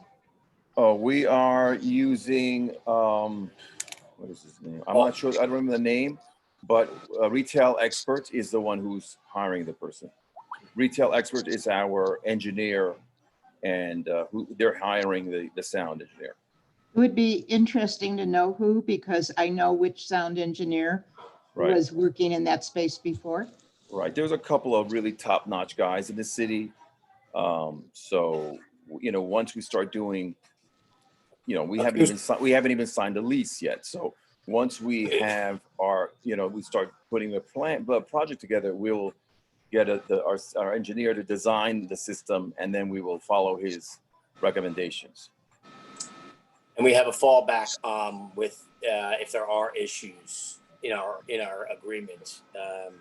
I think it's Kustalag is who you're referring to, and that is the fallback. If we can't come to an agreement, we need to have a third party come in. Right.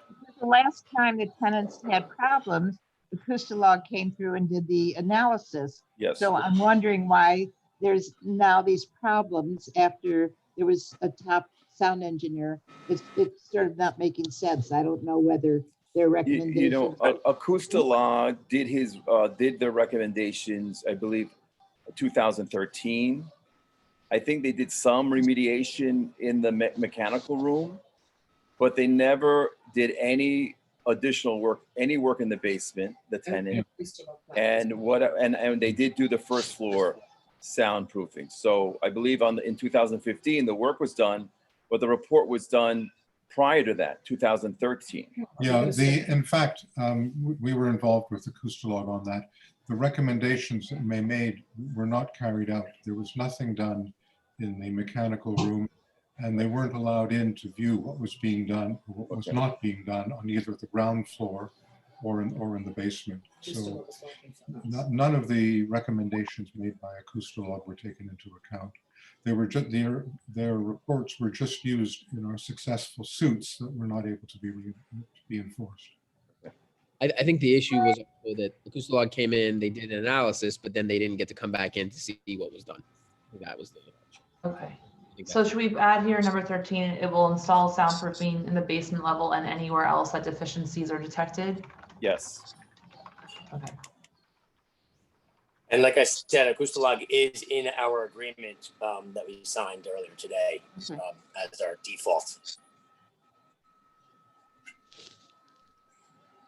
Is it possible that we could keep this discussion on this one item? Sorry, Herman? No, I'm talking about if we could limit the time we spent on this one item. Yeah, I'm just getting to the end of this. I'm literally going line by line through their agreement to make sure that we account for all of this, but so only a couple more things. Okay, the sound system, we would usually capture here. no subwoofers, that's, we decided. There's also a mention of a sound limiter.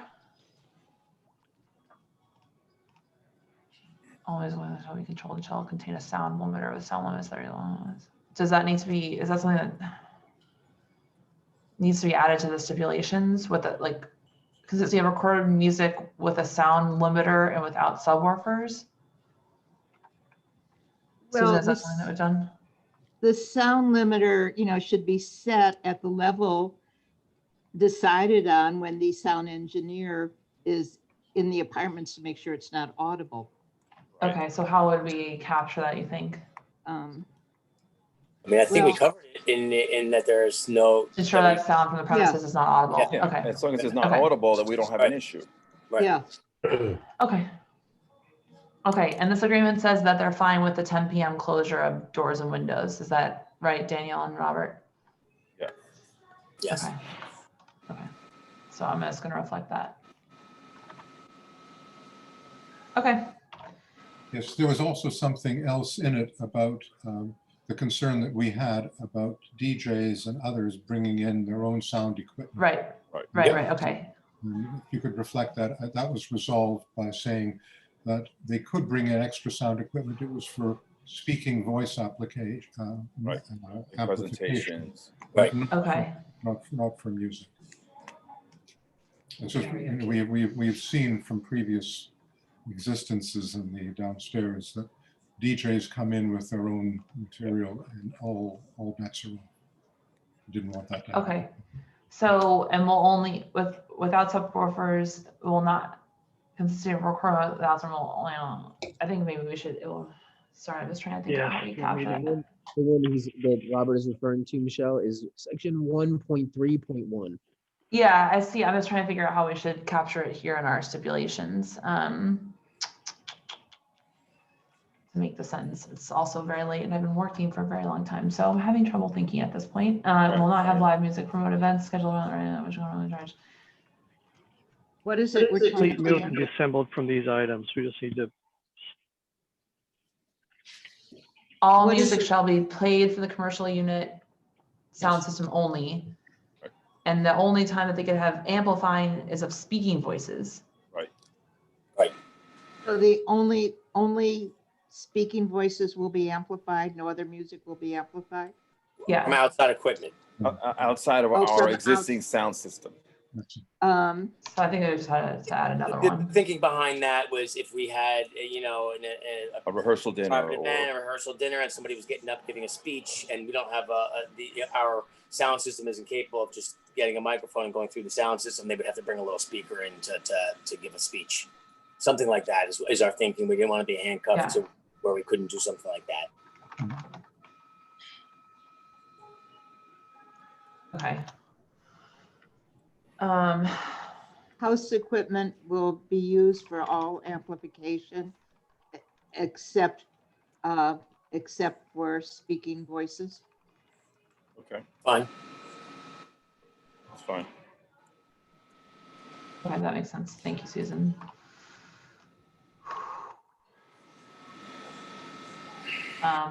Okay.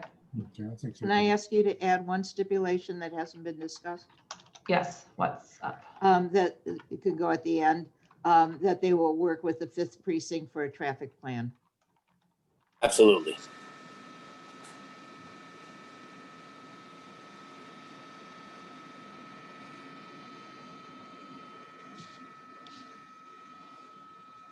Okay.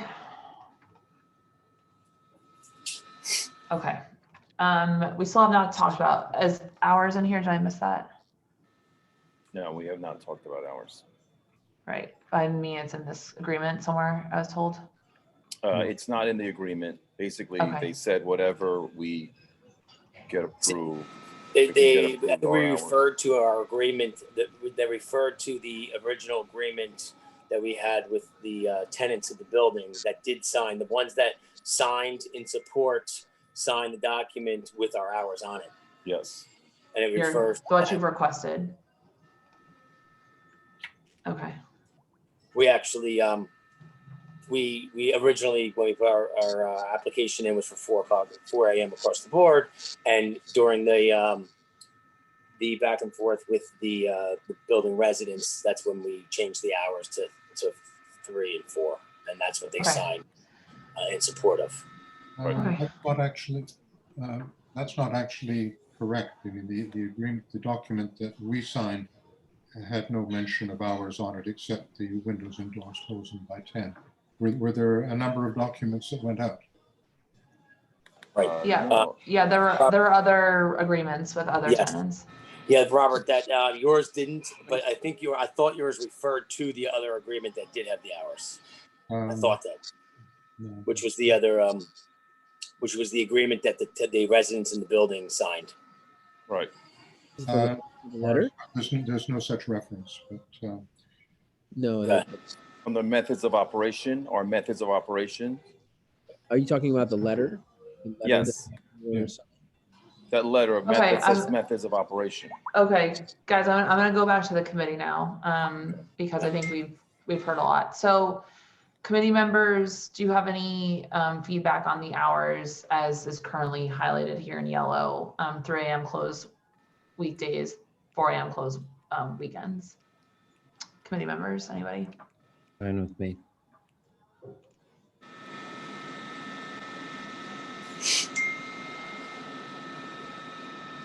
Nothing?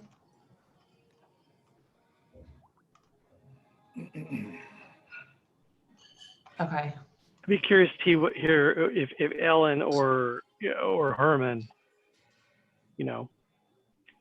these hours consistent with what? Based on answer, Dave, I would probably think about, Sunday, less than that. But at this point, knowing that place and the history that I've gone through with it, I think I could go for the hours they have right now. I propose. Okay. Ellen, any concerns about the hours? They're later than standard, but considering they have taken off the subwoofers and as long as the windows and doors are closed, it might be pretty well contained. So I don't have a big issue with those hours. Okay. Can I ask, were these letters of support from the residents from people on the lower floors or people who were up on 12? Because that would... No, there's a bunch from the second floor as well. Okay. All right, committee. Any other questions, comments, concerns? All right. I'm hearing no further discussion, and so we will go into a roll call vote. Did you read the stip? Oh, okay. Thank you, Susan, for reminding me. I listened to you. You said remind me. Yes, thank you. No, I appreciate it. Okay, I'm going to read through. This is going to be on your stipulations sheet that you'll get tomorrow morning from the office if we pass this.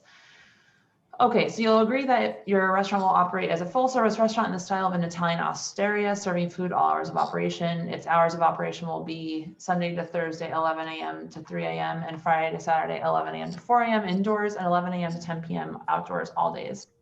It will close any front or rear facade doors at 10 p.m. or when any amplified sound is playing. It will play ambient background music only, consisting of recorded music without subwoofers, and will not have live music, scheduled performances, or any event which a cover fee. And you will ensure that sound from the premises is not audible in any of the surrounding apartments, which will be arranged with the sound engineer. House equipment will be used for all amplification except for speaking voices. You will not apply for any alteration without applying here first. You will not host pub crawls or party buses. You will not have unlimited drink specials with food. You may have happy hours until 6 p.m. each night. You will ensure that there are no wait lines outside and will designate an employee to oversee patrons and noise on the sidewalk. It will conspicuously post the stipulation form besides its liquor license. I'm actually going to share this just to make sure that you guys are okay with this because we changed so many things. It will ensure that there are no wait lines outside and will designate an employee to oversee patrons. It will conspicuously post a stipulation form beside its liquor license. You'll provide a phone number for residents. You will cure any existing Department of Buildings violations causing mechanical noise and vibrations. At 199 Bowery, it will install soundproofing in the basement level and anywhere else that deficiencies are detected, and forward that soundproofing plan to the CB3 office, and you will work with the MOPD in 5th Precinct to develop a traffic mitigation plan. Can you commit to all of those stipulations as we read through them? Is there any way, I know we spoke about it in the beginning, can we I know have what you're gonna ask. 11 p.m. For dining outside? You know, if I could just say, just the fact that the city is limiting it at 10 for all the outside dining, I think should. Is it really? I didn't realize that he was doing that. My apologies. I did not know that. No, I think she means that the fact that During outdoor COVID. dining right now during COVID has been limited to 10 p.m. is an acknowledgement of the benefit of having 10 p.m. outdoor closure. Exactly. Thank you. I don't think that's the thought process behind it, though. It's balancing the needs of the businesses and the residents. But that's not why it's closed at 10 p.m. Right? Pardon? It's closing at most In places. COVID, it's Yeah. 10 p.m. for the outdoor dining. But Right. I will say in Community Board 3, it is standard for all our sidewalk cafe licenses.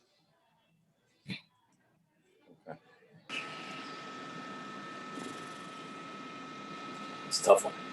Yeah. I mean, the thing is, because we are a restaurant and that block there's not a lot of restaurants on that block. We're trying to set ourselves aside from just being a bar. So that's why we want to, people go by, oh, it's probably just another bar. And we would know we're actually a restaurant. Please come and have dinner. Come at 9:30, leave at 11. That's our thought process. We're happy to put in there that they have to be eating and Right. they're not drinking. We're not just having people out there drinking. Right. Okay, so why don't you propose 11 and then you shut down at 1 inside? What's the difference? Because one's outside and one's inside. No, I know that. But if He's you saying as want a concession. to go restaurant related, then you do 11, but you have to close at 1 inside. So it's either one or the other. From Michelle saying we should have let her know. Right. Okay, Paul. All right. How about the happy hour? Is it always 6? I heard someone else was doing until 7. That's just what your application said. Gotcha. That is our- we can- Is that what we normally do, sir? AJ? That's the application, yes. We normally do 6? We did. We put 6 on there. But is that what we normally do? 6? We normally do 6? We're negotiating right now. I think we should. Okay. Let's Sorry about that. all right. Okay, I think Serge, let's just decide. I Okay, mean, no problem. I think they're being fairly reasonable for everything else. Okay. I think we should just say yes. Okay. What do you think? And like we said, you're able to come back, no promises obviously, but you are able to come back for, Okay. That's like I've been saying to a reasonable. lot of the applicants, you have the chance to prove that you're gonna be a good operator during this time when you have to Right. close at 10, so. That's reasonable. Take advantage of that. Okay, Okay. we're fine with that. We appreciate it. Okay, great, thank you. All right, okay.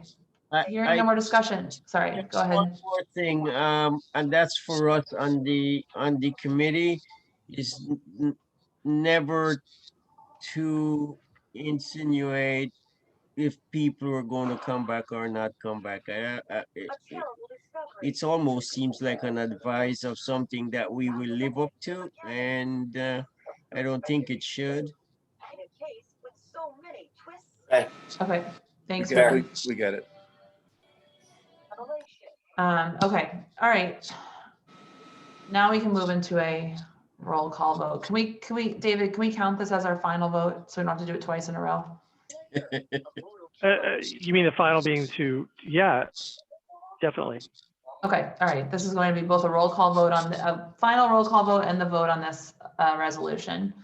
Michelle, yes. David Crane. Yes. Herman. Yes. Ellen. Yes. Jesse, Yes. Paul, Yes. Alex. Okay. Thank you, everyone. Thank you guys for coming back. We appreciate it. Thank you, committee, for your time. 10 o'clock. Motion to adjourn. Thank you. Thank you. Good night, everybody. Good night. Bye-bye. Night.